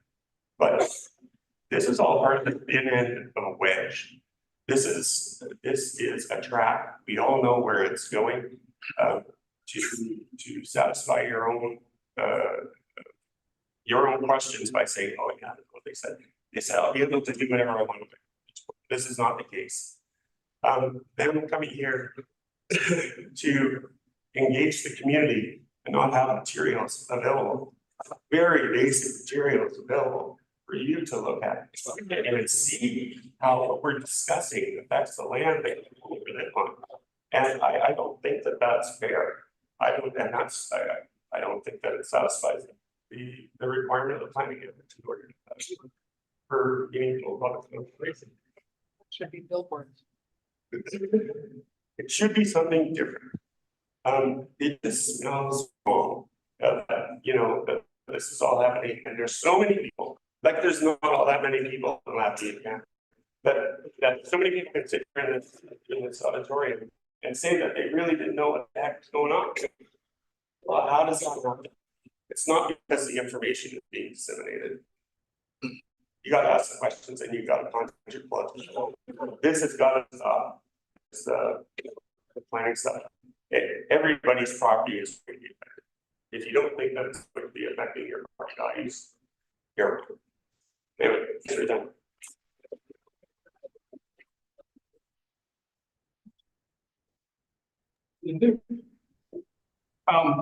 Mr. Sean, I just want to say one thing. I don't take offense to 99.9% of what you said, but please understand that none of us here are from Toronto, just those guys are. I know what community is. I became a councillor because I care about my community and I wondered where my tax dollars went. So I got off my butt and ran for council. I went and I met everybody in my community. I knocked on their doors and I talked to them to get to know them, and they decided to elect me. And they put me on this board and allow me to serve on it. So please don't think I'm not community oriented at all. All of us are up here. I thank you for your service to your community of Bonby. And I apologize if I said anything to offend you. That's all.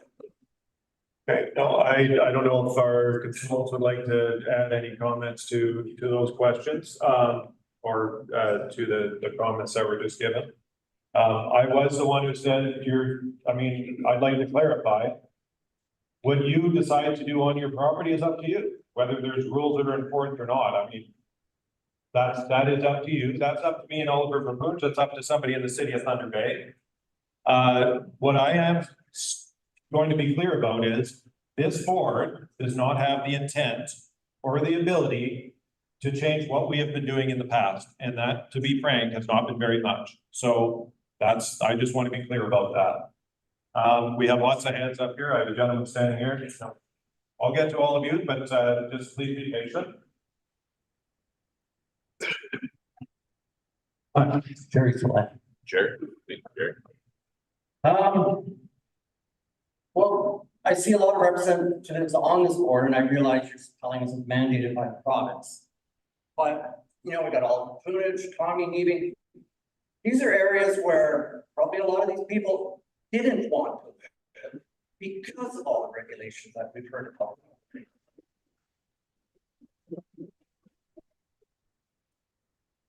Well, your viewpoint from your community is vastly different than our viewpoint from our community, and yet you are about to vote whether to pass this bylaws and crap for our community.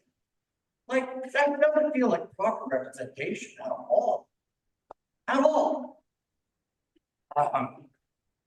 In the meeting that was here tonight, or in the consultation, first comments, it sounds like you consulted more with the Port William First Nation than with residents. Come on. ridiculous. Is this an official meeting? Is it an official board meeting recognized by, okay, by the province and everything, and it's supposed to be following official board meeting standards?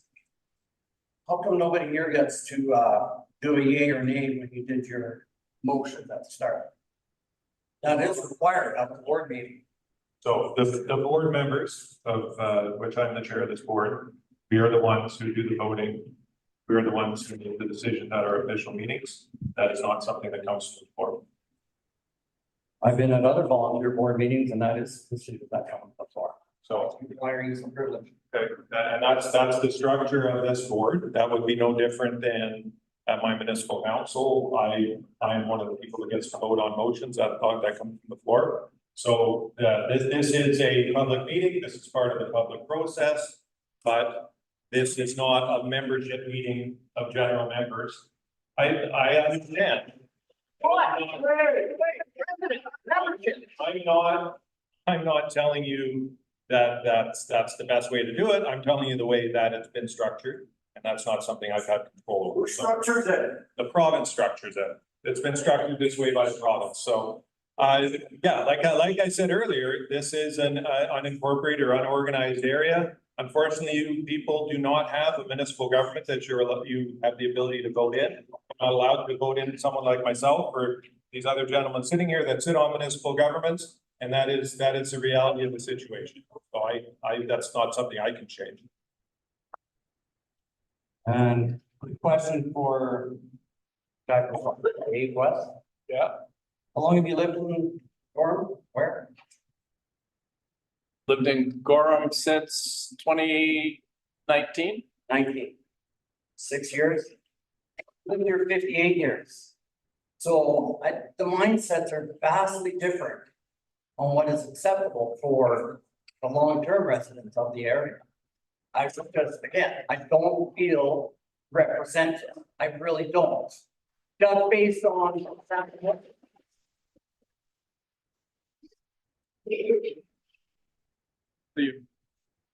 Yes, you live here. Yes, you have a voice. But perspective is a whole different thing. Have you reached out to them? Did I know you guys existed? Did you check it out? Well, you know what? You're saying all the onus is on us here. You are the official body, should be talking to people. You know what? I put a notice on the back door of my garage. Did you read it? No, I have one more thing. Can we put a motion from the floor today? No. What a useless meeting. So this, like I said earlier, this is a public meeting for this board to receive comments from the public.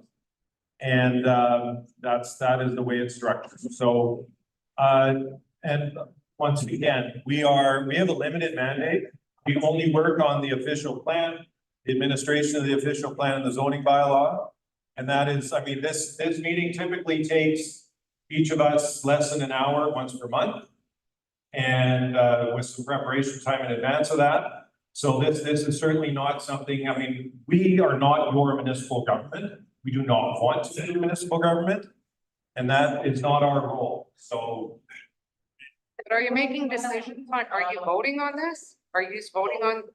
It is part of our responsibility to vote on this part of the provincial legislation that governs planning in this area. So that is correct. And that's the way the province has structured it.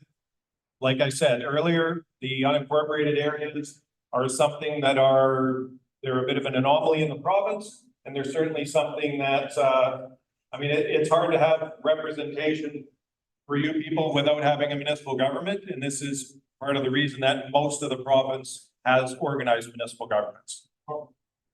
I will get to everybody. So, I mean, I just want to be a gentleman here. So she came up. Judy Salo, I just had a question. So you're getting all our input, and that's great. And then it goes down to adopting the motion. So any input we have, does it have any play on what the initial outcome is? Yes, absolutely. So, I mean, obviously I can't stand here and say to everyone here that absolutely we're going to change the document to appease everybody in the room. That's ridiculous. We're absolutely looking at all the comments. I know all myself and the other fellow board members will be looking at the comments. We will be making decisions based on the feedback we've received from you. Working, of course, it's a challenge and I have to keep repeating it, but working within the guidelines that the province gives us. And that's unfortunately the way we have to work. So get to this gentleman that's standing in the back. Couple things consider me happy for the time in. The fact that probably most people in this room found out about this meeting 2 days ago. Yeah. And these are things that are gonna impact all of our lives so heavily, that you guys are voting on. You're like, we tried, and it's like, everybody talks to everybody in this community, it's like, how come nobody knew about this? That's my first concern. And then it's my next concern, Can you give me your name, please, sir? Robert Beck. Okay. Thank you. And my next concern is whenever anybody's asking about any of these changes, and the top up people there are just saying, as far as I know, there's no like, they're just these vague answers of like, we probably aren't gonna even be enforcing this. Like, this doesn't give anybody any kind of security on what's happening, what's gonna be enforced. We're just changing the rules, but we may not even do that. It's like, how is anybody supposed to operate like that? How are we supposed to be confident in our community and what we're doing? And depend on what we want to turn on the taps and turn them off. But it's very concerning. There's no clear outline, there's no clear path. And all these, As far as I know, as far as I know, we're not gonna enforce it. Like, what the hell's going on? Like, what's going on? okay, so I'll speak to that. Unfortunately, that is the structure of what our mandate is. That's the way the province has decided to deal with unincorporated areas like this one. I wish I had better answers for you. I'm sure the consultants wish they had better answers for you. But I can't give you a firm answer on something that I don't have a firm answer on. I'm not gonna stand up here and lie to you people. So this is the reality. And that is the challenge of the entire system that we have in this province. So I'm gonna let our consultant respond to that if he chooses to, or Nikita.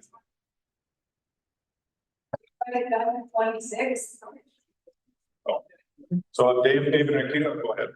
Sure. Can you just repeat the part of the question you wanted me to opine on there? Some of it was a little hard to hear. So the question, and correct me if I'm wrong, sir, was like he was just frustrated with, he's hearing basically wishy-washy answers from both the board and from yourself about how we aren't able to get firm answers on how things are going to be managed in the future, how rules will be enforced and things like that. And that goes back down to like this entire process being frustrating for people. Yeah, that's fair. And I just want to point something out. I am not from Toronto. I'm just going to point that out there. I'm in Sudbury, and I spent most of my career in Northern Ontario. And you're not unique. There's some things that are unique about Gorman Ware specifically, but the enforcement and planning boards is an issue across Northern Ontario where there are planning boards. There are not planning boards everywhere. So there are places where there's zero representation except for your local services board and your local roads board. So I mean there's a bit of an added layer of approachability having a planning board. The difference here is, yes, you've explained it before. We only have so much a budget to keep to when it comes to making you aware of these changes. We have followed the requirements of the Planning Act for the publication of notices.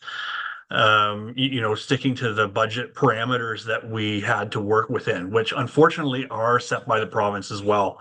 The board has provincial special case business funding for planning boards. Every year the grant they have, and it's tiny. It hasn't been increased very much since the 70s when planning boards were created in Ontario.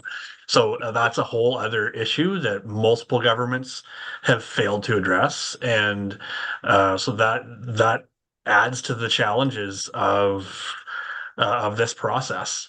But we've gone through worked with the province, worked with yourselves to try to come up with the best document that satisfies provincial policy requirements.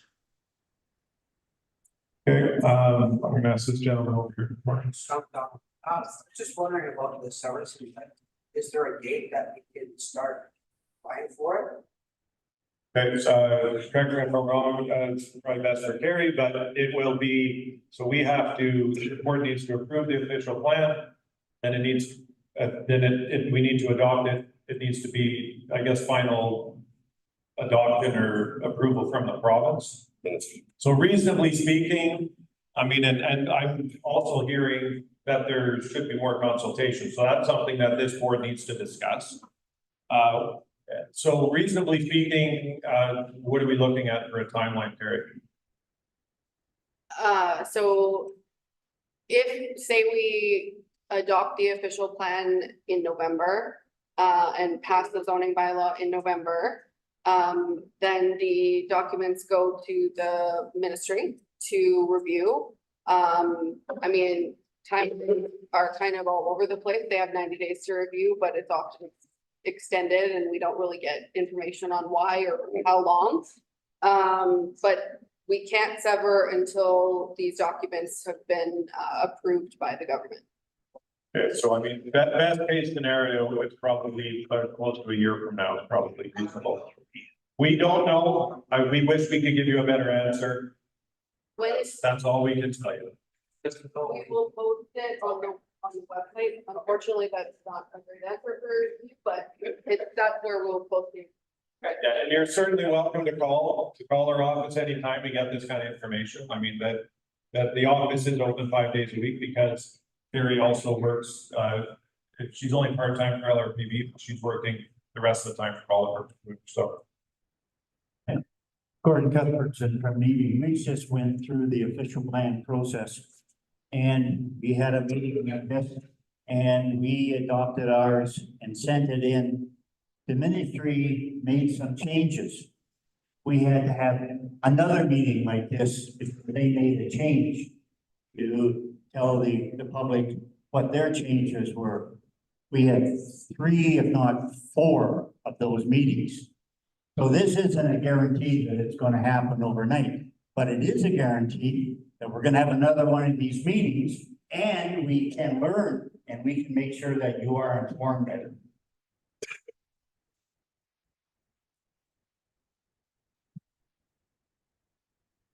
Gentleman right here in the hat.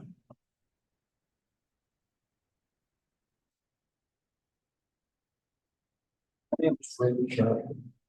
I worked for the planning department for quite a few years. And anytime there was any concern, information got sent out to the people. You're telling me that the government doesn't have the money to turn around and send people a letter and information to everyone if they have any concerns and who to get a hold of? We don't know about any of them. People want to be informed. And without being informed, the best way is a letter. I mean, everybody has email, everybody doesn't have, but everybody just open a letter and read, at least in this country. So, you know, I cannot understand why you're saying the government doesn't have the money to do that. That, in my opinion, that's crap. This board has not been funded to do that, and that's the unfortunate reality of the situation. Obviously, the province of Ontario has the funding to be able to do that, but they haven't given it to us. But somebody should, I mean, you're telling me We have asked for it, as was outlined earlier. We've asked the province for more funding to be able to do more notice. No, that's the response. So that's the reality of the So situation. the government is just ramming everything down our throats and that's it. That's that. Okay, we can just, I'd like to get everybody that has their hand up, so I have a gentleman way in the back corner there. I know his hand's been up for a while. Questions mainly on behalf of family members, 70+ year resident for family immigrated here on parcel of land. The intent and the idea was to be able to sever family, keep this generational, as well as that was an investment at the time of retirement. I mean, inflation's up, housing costs are up, housing prices. I'm almost hesitant to ask the question of how. It's probably the realistic threat of them to be people living here and becoming incorporated or organized. But every severance is gonna go through individual approval process. So can it not fall onto that, ensuring that there's enough frontage, ensuring that there's enough space in between properties and whatnot? Does it have to be a set 90? Because there's already been, plans have been, family plans have been interrupted since the last plan expired. Or they met the 200 block total. I understand that, but now it's time goes on, and then if we miss the 90, you don't get to it. There's a significant decrease in the value of land. Yeah, and I understand your concern, and that also happens in organized municipalities. The only advice that I think Carrie would agree with me, we can give to you is when it opens up, you're gonna have to get your application in because it will be done on a first come, first served basis. Your job is, why is it like that? Just asked you why it's like that, why we can't do it the other way around. Just avoided another question. Okay, sorry. I was just pointing out to me, and I only have 2 years and I can only hear one of them at a time. It was pointed out to me that it originally was at 40. It's been raised to 90 because of the consultations and the feedback we received at the first meetings. So the other question that I missed, can I please be reiterated? Question for why is there a cap that not fall on an individual assessment when you apply for the land? Minor variance. Have the current frontage, appropriate distances from. The province has mandated that there's gonna be a cap on lot development. Why not make it other technical? It would be something, I mean, obviously there is a will from the people in this area to have more. The province has not allowed us to have more. We fought to get from 40 to 90. That's where we're at right now. We will try, once again, I mean, we can give feedback that the people want more, but I wouldn't hold your breath because it's absolutely something that we've been fighting for all along. And it's been a challenge to get even to 90, so. Okay, I have a gentleman here.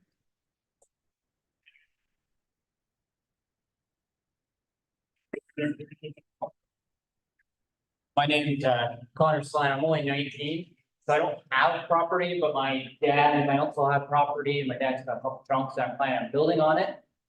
I feel like there's a lot of misunderstanding with the bylaws. You guys keep saying that it's one from 2013, and you guys just altered it slightly. Are there any documents that state what was changed, like with the old stuff compared to the new stuff? Because I feel like there's a lot of misunderstanding right there. Carrie, would you be able to answer that question?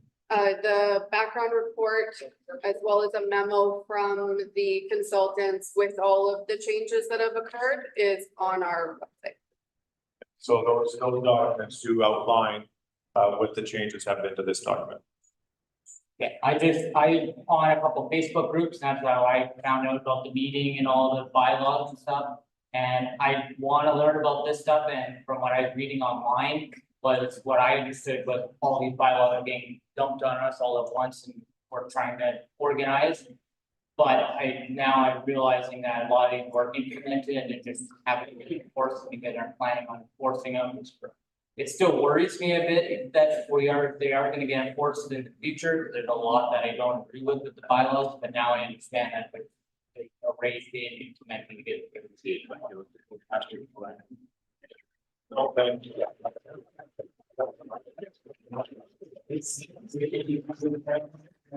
We've had our hand up for a while already, so trying to get you in order. I know it's probably not gonna be camera though, as I'm a bit shy. Okay, Is there a way to turn the camera off? But I feel Stand there like. and yeah, it's down there. Yeah. There you go. I'm also a very shy public speaker. I did work at Queen Park once though, and I'm in political science, and I used to be really into politics and everything. And then I read a 300-page document called Agenda 21. That was maybe 15 years ago. And I should say, I respect all of you as people, but I'm not sure if you're aware of that.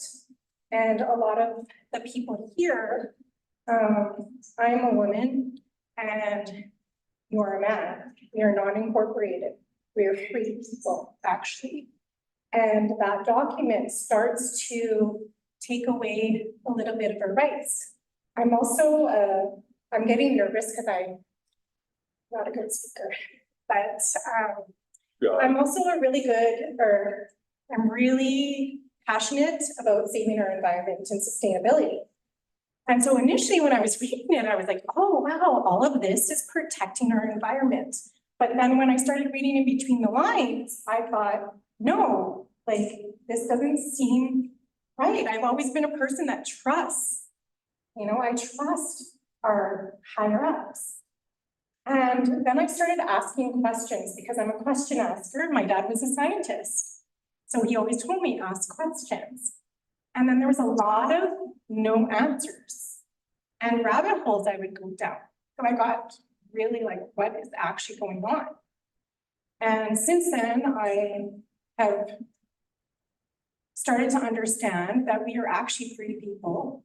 We don't have to consent to this. We actually need you to consent to all the new documents that are coming out, all the new bylaws.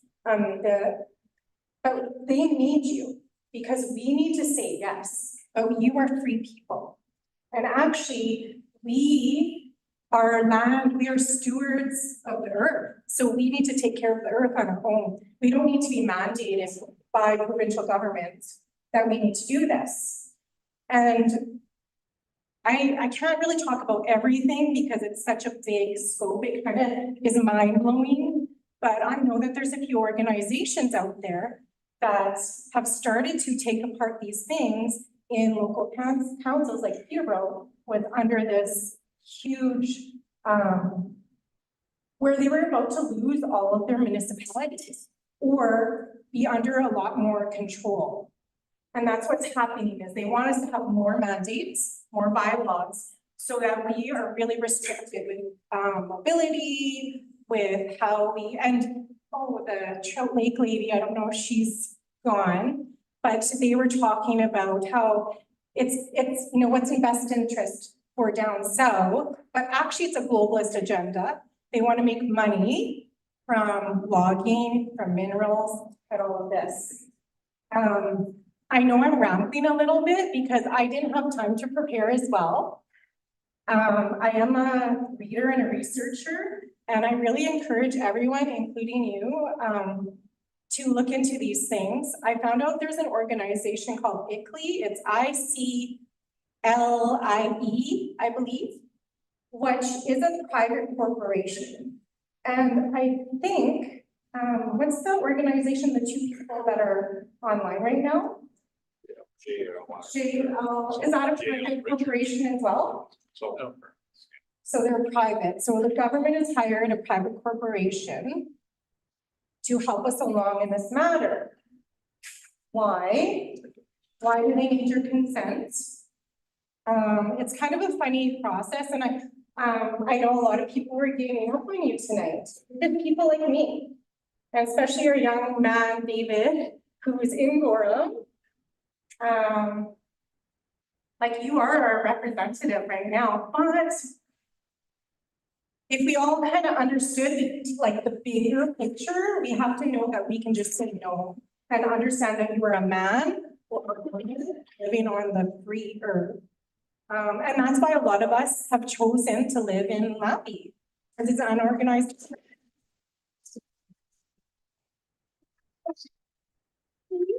Is attached to the United Nations, which is a globalist agenda of making sure that there's resources to create money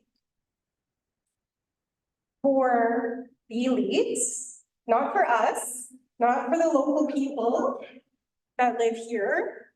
It's about control. It's not about sustainability. And there is an environmentalist, I think her name is Michelle something, I'm not sure if anybody knows. She had her doctorate and she did all, like she was the one that started speaking in Peterborough about all of these matters. Maggie Braun. Her name is Maggie Braun. Maggie Braun.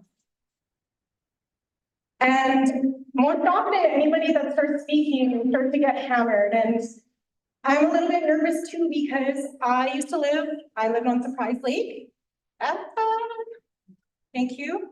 I lived on Surprise Lake and they sprayed Monsanto Vision Max, which I prepared thoroughly, and then they flew in a team of 7 people into my community, and we had a nice little meeting. Most seniors, I love all my neighbors so much, but they were like, hey, you know what? They're working with us. They're not gonna aerial spray.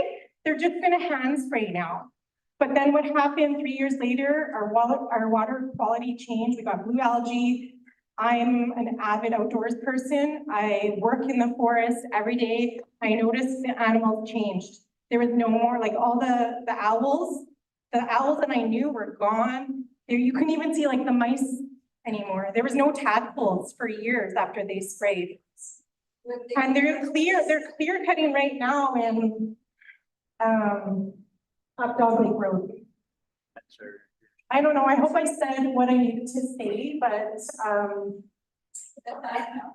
If this whole plan was about sustainability, there would be no spraying at all. yeah. Because the earth regenerates. Yes.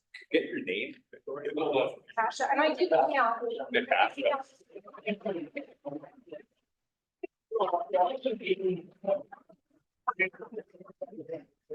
Okay, she said she emailed you. And attached. Thank you for your comments and your concerns. This gentleman in the front set his arm up for. I'm gonna say, anybody who's ever had their arm up for half an hour. Well, thanks. With the support of the folks here today, I'd like to provide some direction for whatever it's worth to the folks up here at the front. For them to advance the message to the minister that we would like the bylaws and planning to be repealed, and that we would like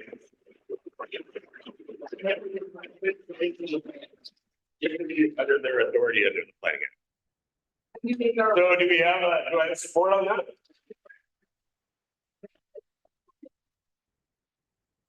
Thank you for that comment. That's, I have no idea. So like I said, I was appointed by the municipality of Oliver Lagoons, and great question. I don't have an answer. So you're gonna make decision on all of this for us? One second. Yeah. Okay. Thanks. Okay, I grew up, I'm 67 years old and I lived in Lampy all my life. My father made a lot of the roads out here. Is it not true that all of you guys have decided that this area all needs this information and you guys are the ones that are going to be the ones to look after us over here? By getting hired people? Absolutely not. Really? No. So then who's going to look after all these fines and permits and stuff that are going to be paid for? Like was mentioned earlier, It's not them, it's province. No, they have to apply to the minister for what I hear for these.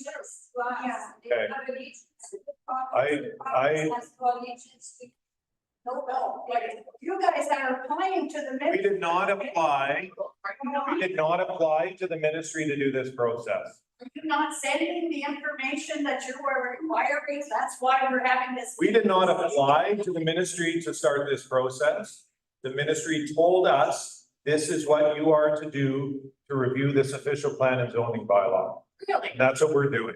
Well, from what I'm understanding, from what I've heard, is that's not true. You guys have already decided all this stuff. And No. you require these meetings so that you can No. go through with your. This is unfortunately, we have been mandated by them. So this board has the responsibility to administer the zoning bylaw and official plan reviews for this area. You said that, The province did, It's- that's- yes. Well, geez, it's amazing that the province hasn't turned around and told any of us anything about this Well, nonsense. that's something you should take up with your provincial representative.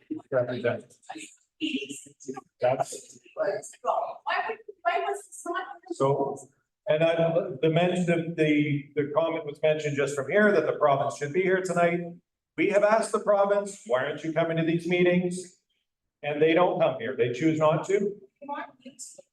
I suggest that everybody get a hold of the ministry tomorrow.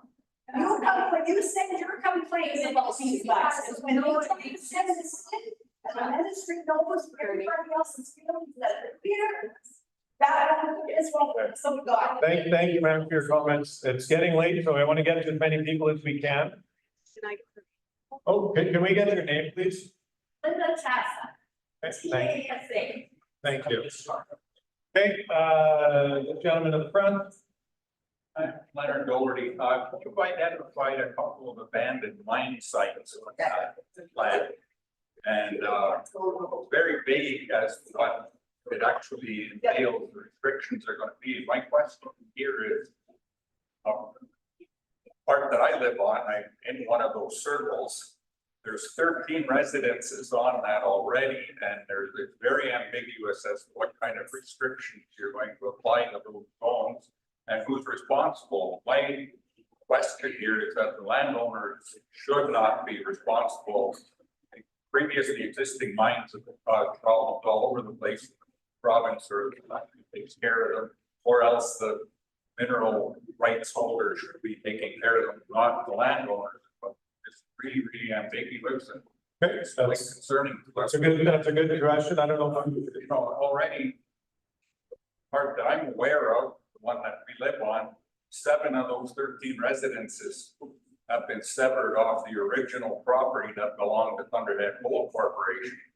So those corporations should be responsible for any remedial stuff that is being done, not us. I just want clarification. Yeah, no, and that's absolutely something I have no idea about. I'm gonna ask David and Nikita to comment on that. So if you didn't hear the question, the concern was there's been abandoned mine sites identified in the documents. And this gentleman is concerned about who's responsible for mitigating the risks that those pose to the public. So you're right, it is what the trigger does for an abandoned mine site is it simply triggers consultation with the Ministry of Mines to figure out what actually is the nature of the hazard, because the mapping is very generalized. So let's say you had a consent or rezoning on a property that's impacted, you would contact the regional geologist at MNDM for more details and find out if they would tell you if it's actually a hazard. They tell you more information about what it is. Maybe it's an old trench or a hole in the ground, and they would tell you what sort of mitigating measures, if any, are required for development on that site. Keep going with this. We all know what's on that site, and it's an abandoned shaft that nobody deals with. And so yeah, why it's caved in, everything like that, but I don't know. I honestly don't know if they did any processing on that site. So I don't know if they used arsenic or anything like that. That's a question for the Ministry of Mines. Yeah, so that the proper answer which David's given would be you need to approach the Ministry of Mines to try and get more clarification on that question. So would that stop us from doing any development? I don't know the answer to that. So that I suppose that would depend on what the nature of the risk is on that piece of property. So we circulate, so say we get to a point where you're severing again and you want to sever your land, which is the only place that we would have an opportunity to review it. We circulate any application to the Ministry of Mines and receive comment back. If they have concerns at that time, we would get them and we would forward them to you or whomever the applicant is and decide how to move forward. So if there was concerns that came forward, whose responsibility is it to mitigate those? That's a question for the ministry. Yeah, I hope the Minister of Mines would be able to give you that answer. That's certainly something we don't. This gentleman that's standing up.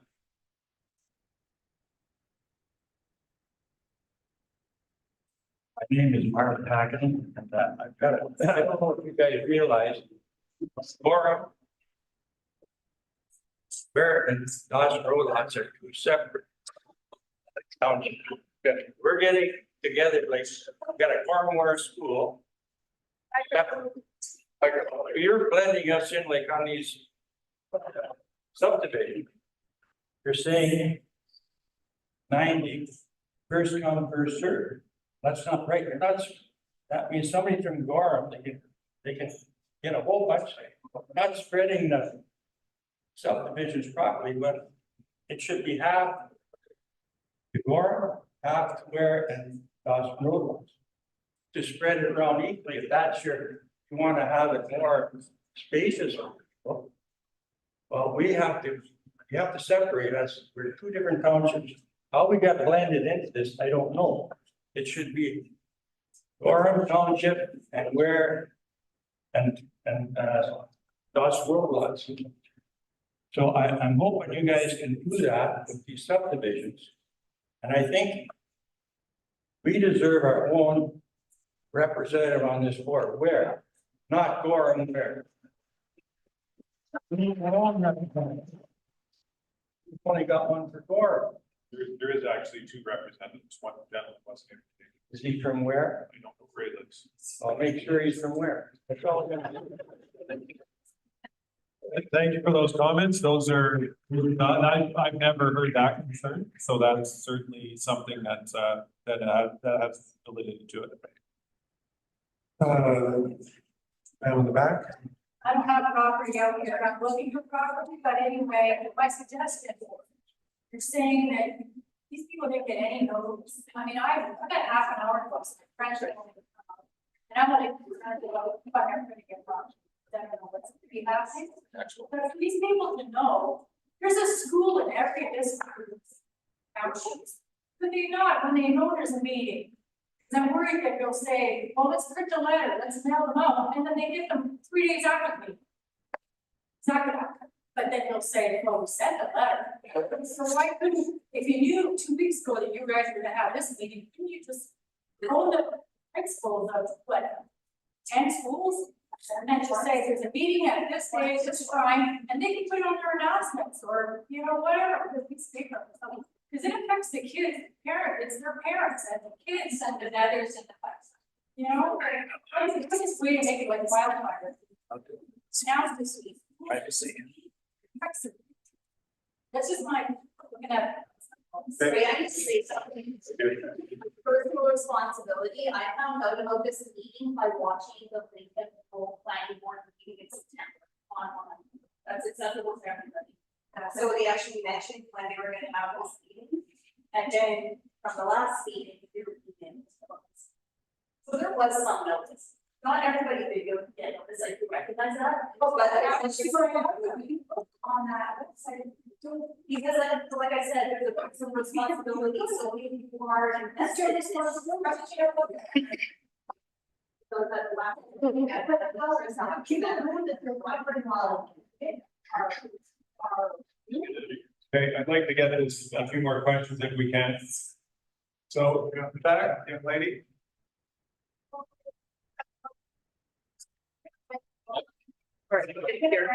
Maybe we can hardly hear you up here. Would you like to come up and use the voices? Yeah, we also need your name.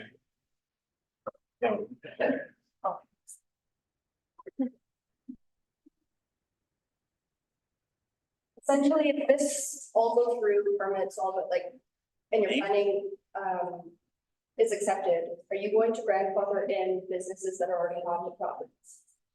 And then my second question would be, are you going to absorb all the other smaller municipalities that are around us, that are still at work? So, as far as grandfathering, we have never been in the position where we're wanting to manage what's happening on properties. to the extent that we would need to worry about something like that, so that, I mean, they would be grandfathered, they would continue to exist. We certainly, this board was initiated by the province, I believe, in the 1984 to cover the municipalities that it covers. That's not something that I have any, we've never heard any indication that they're gonna change what our responsibility is. I certainly wouldn't think that there's gonna be any change to that.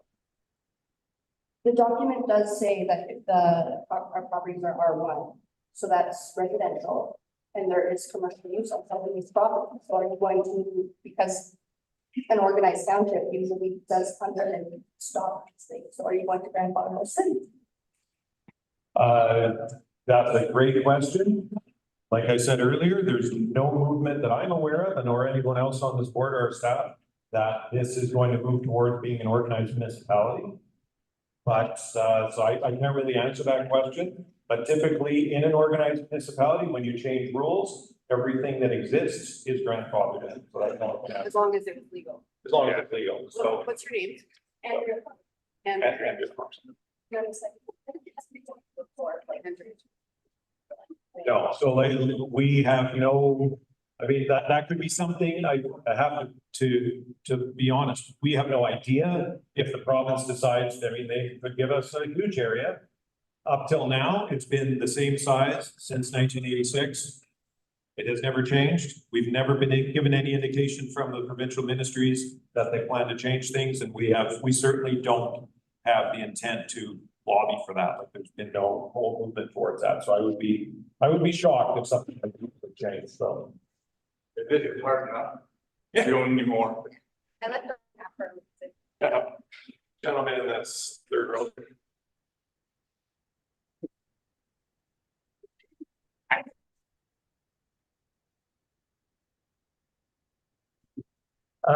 I'm Brian Marsh. I am. Brian. I happen to be on the Ware Township Local Roads Board. I'm also on the Camas Local Services Board. And to my knowledge, no consultation was done with those two elected bodies in this township. And so some things have gone past that, or being implemented that have not been consulted with the bit of elected representatives that we have.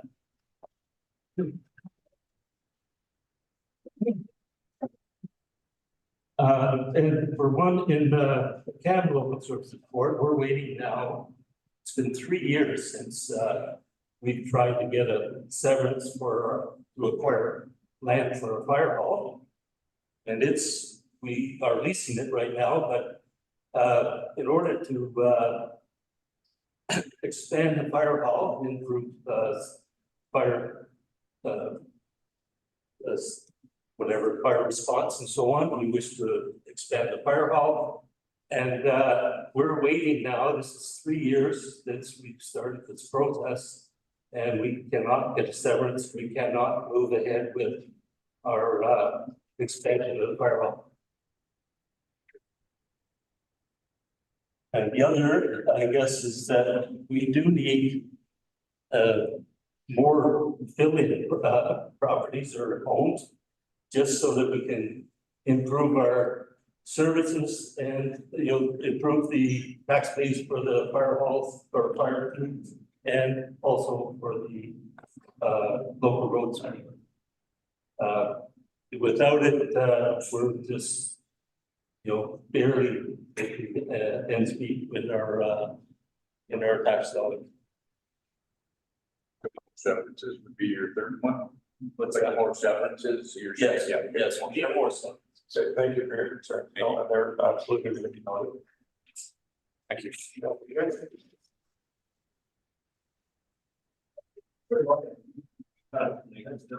People need to organize time.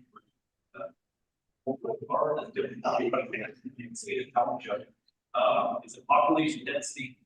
Is it purely population? I have no idea. I don't know.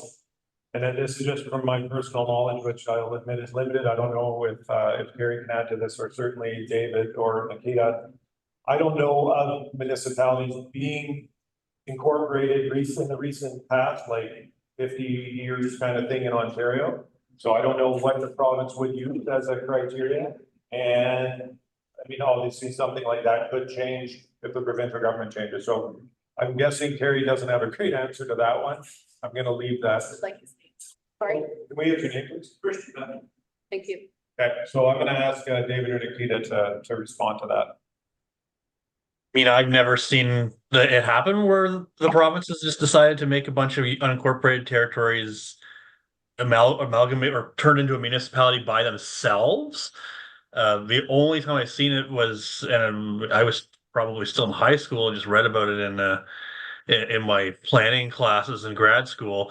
But when Mike Harris did the round of amalgamations in the early 2000s, or it might have been Eves, I'm struggling to remember. And cities like Sudbury, North Bay, they amalgamated with some unorganized territories on their immediate surroundings. So, I mean, you could never rule anything like that out, but it's pretty unlikely, I would think. And the political appetite from the province for more amalgamations is probably pretty slim at this point, if I had to guess. In Navy in 1948, we had 3 wards. The provincial government said you now have 5 wards, 2 unorganized were added to our municipality. And they cut one of our wards off and gave it to the city of Thunder Bay. That happened to be the ward that had the paper mill in it. That's all that tax dollars to go to the city. So we got 2 unincorporated, unorganized areas, and the city got our paper mill. And it was done by the province, just by the stroke of a pen, no appeal, no rulings, nothing, just done. And we've been living with it ever since. The people out in those far too unorganized still hate the fact that they're in Navy, because they've always lived in an unorganized or just on their own out in the rural area. But the province made that decision. I did talk to Minister Flack. He's the new Minister of Municipal Affairs and Housing at the Roma Conference, Rural Ontario Municipal Association. And 2 weeks before the Roma Conference is the first time he had ever heard of the term unorganized or without a municipal government. He came from Southern Ontario. He had never heard of it before. So he has directed his deputy minister, Minister Smith, to look into the issue of how they're going to leave it alone, incorporate them, or what they're going to do. And so all I can say is we don't know what they're going to do. And I'm hoping they're just going to leave it because it's a nominee for the North. You like the way you live out here. Why should Toronto change that?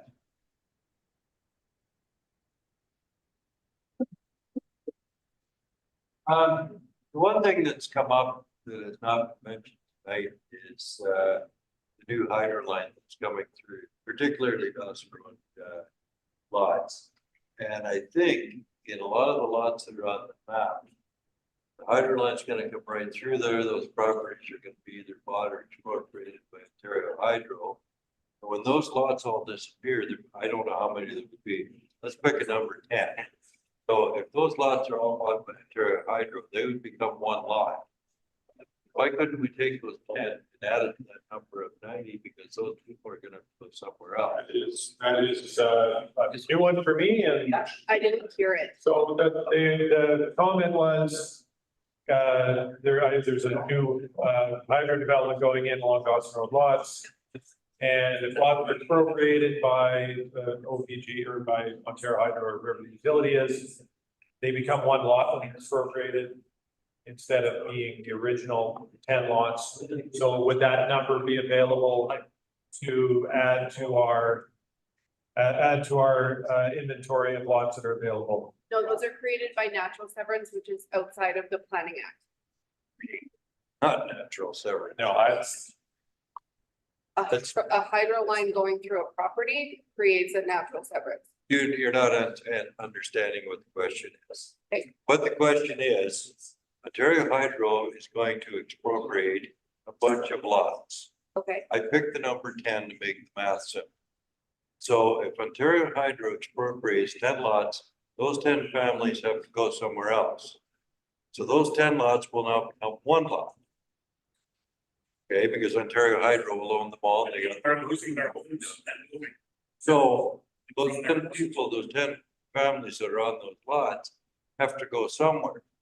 So why wouldn't we take the 10 lots that we just turned into one, and then your inventory of 90 to make it 100? that's not, I don't believe that's how that works, but David could. wait. I didn't ask how it works. Yeah, I agree. That's a great question. I'm gonna refer that to the people that have the education and the knowledge to answer that. Did you catch that question, David and Nikita?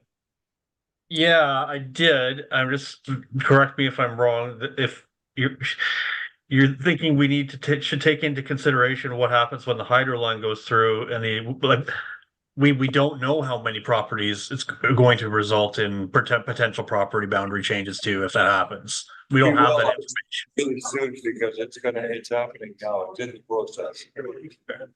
No, that's, thank you for your comment on that. Oh, what's your name, sir? Oh, Don Boyce. Don Boyce. Okay. In the back, ma'am.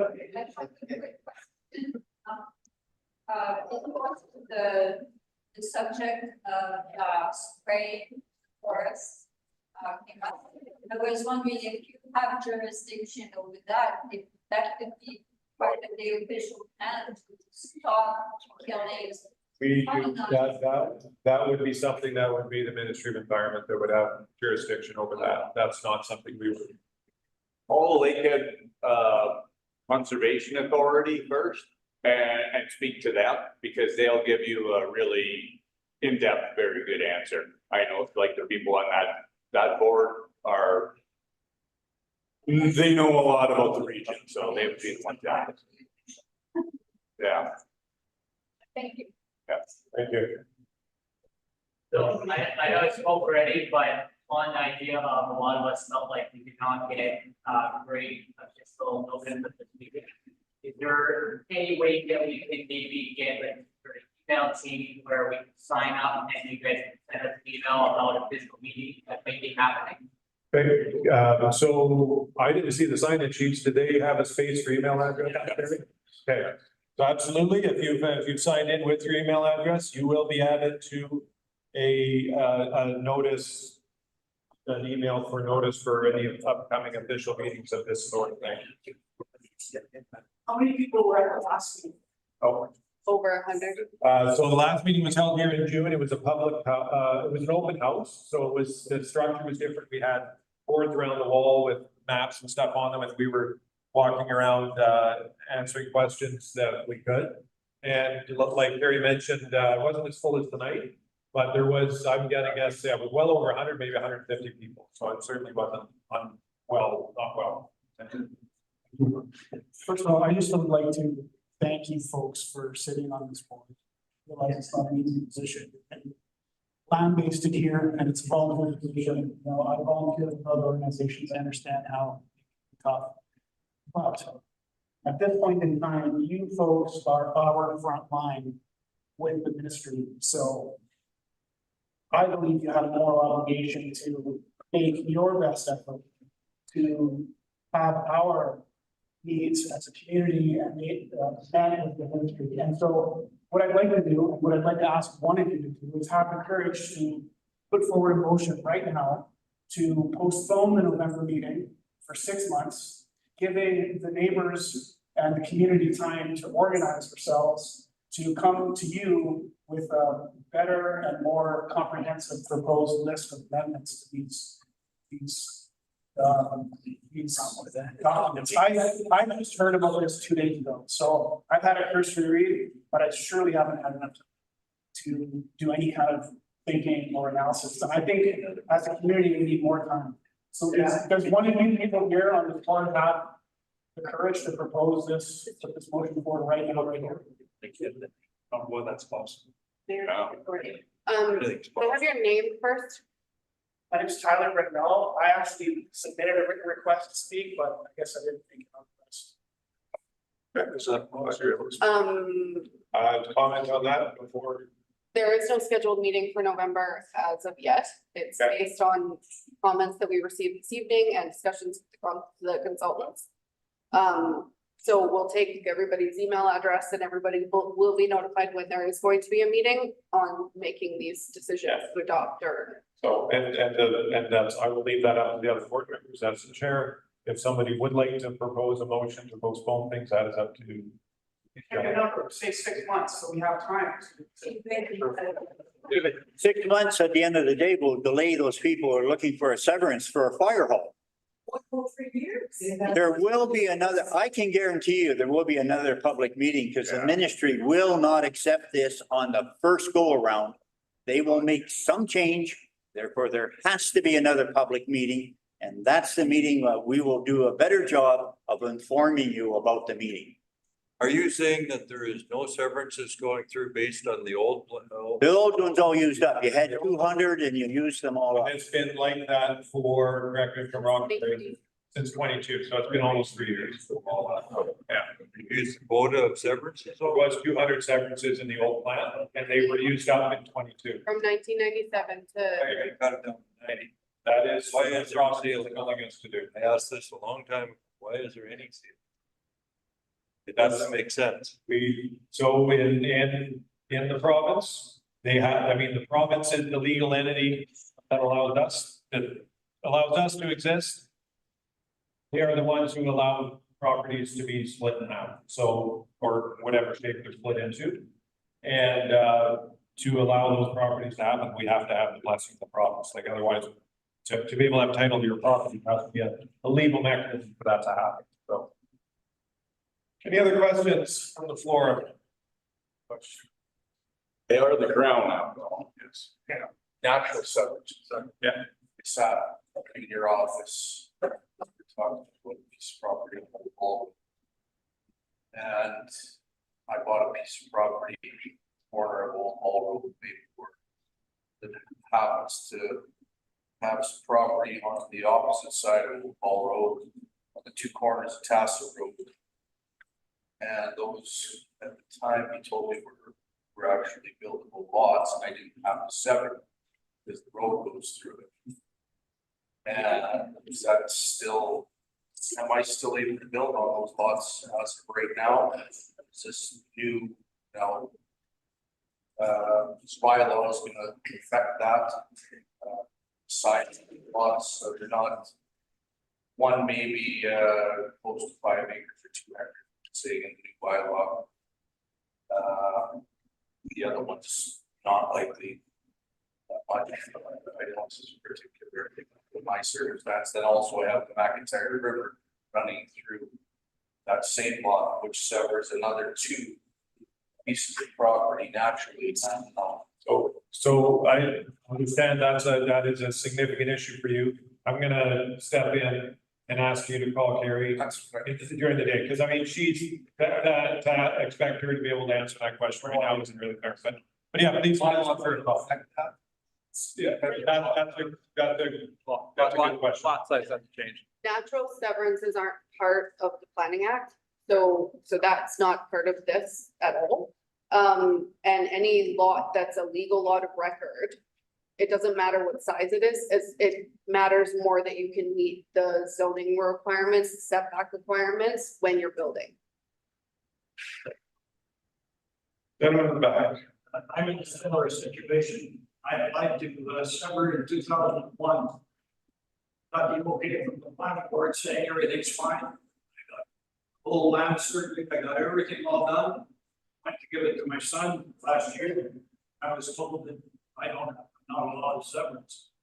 So I'm wondering how in 2 years, people that I applied to and filed for the appeal, because I got it okay. I've been to 2 lawyers, both of them told me looks acceptable to me. That's what everybody does. What do you mean you got it okayed? Like you applied to the board, we approved it. I applied for severance, you people approved it in 2001. And you met all the conditions. I surveyed it. got the, okay, from the township, I put a culvert in.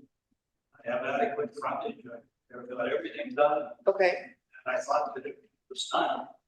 And So- last year, I was gonna give it to my son.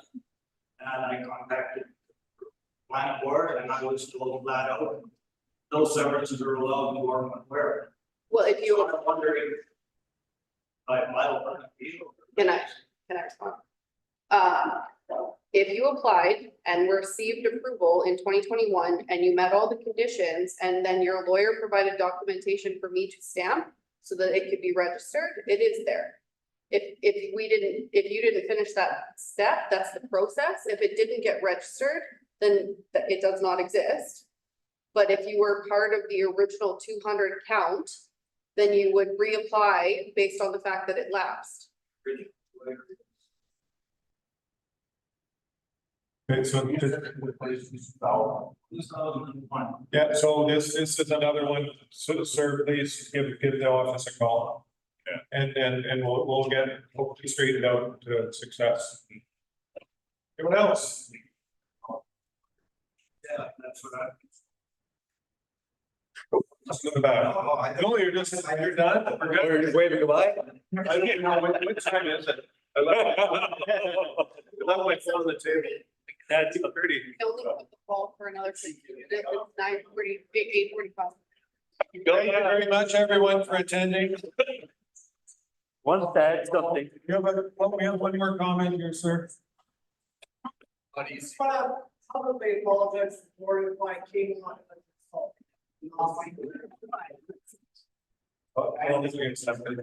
Thank you. One more comment here, the motion to adjourn fire number. And there are a number of people that are avoiding any severance, whatever.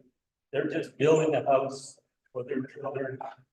They're getting ahead, no, there's gotta be 10 or 15 like that in the township. Two properties, two homes, and they will become part of the next, whatever, number, 90 years. So that's, I've heard similar, that people do that. That's not really a question. No, so the comment was, there are a number of properties that he's familiar with, and people have built second houses on the property. I've certainly heard that, but that goes. We've heard that, that's not something. I didn't hear that. That goes to lack of, that's, yeah. Yes, I know. Okay, since it appears, unless there are any more comments. Officially on my agenda, I need to ask, I mean, I think we've had a pretty good back and forth from the board, so, but I will ask, do you guys have any further questions? Calling the motion to adjourn. Concluding remarks, I think I've said enough, and I don't need to. Thank you, Troy. Absolutely. Thank you to both David and Nikita for joining us this evening. And I think the technology did work okay at the end here. Sorry for any confusion at the beginning. Thank you to anyone that's involved with the school for using the space. Thank you to our staff. This is not part of the work day, but it is part of the role that you fulfill, and thank you to my fellow board members, because I don't think any of us thought we were signing up for this originally. Volunteer for this position, but it's okay. So can I get a motion to adjourn the meeting, please? Adjourn. That was quick. All in favor? Thank you. Meeting is adjourned. Thank you. Thank you, everybody who's going up. From that road board. I am. For having us. You talking time. Oh, that was what I was saying. I actually put a name. Oh, driver.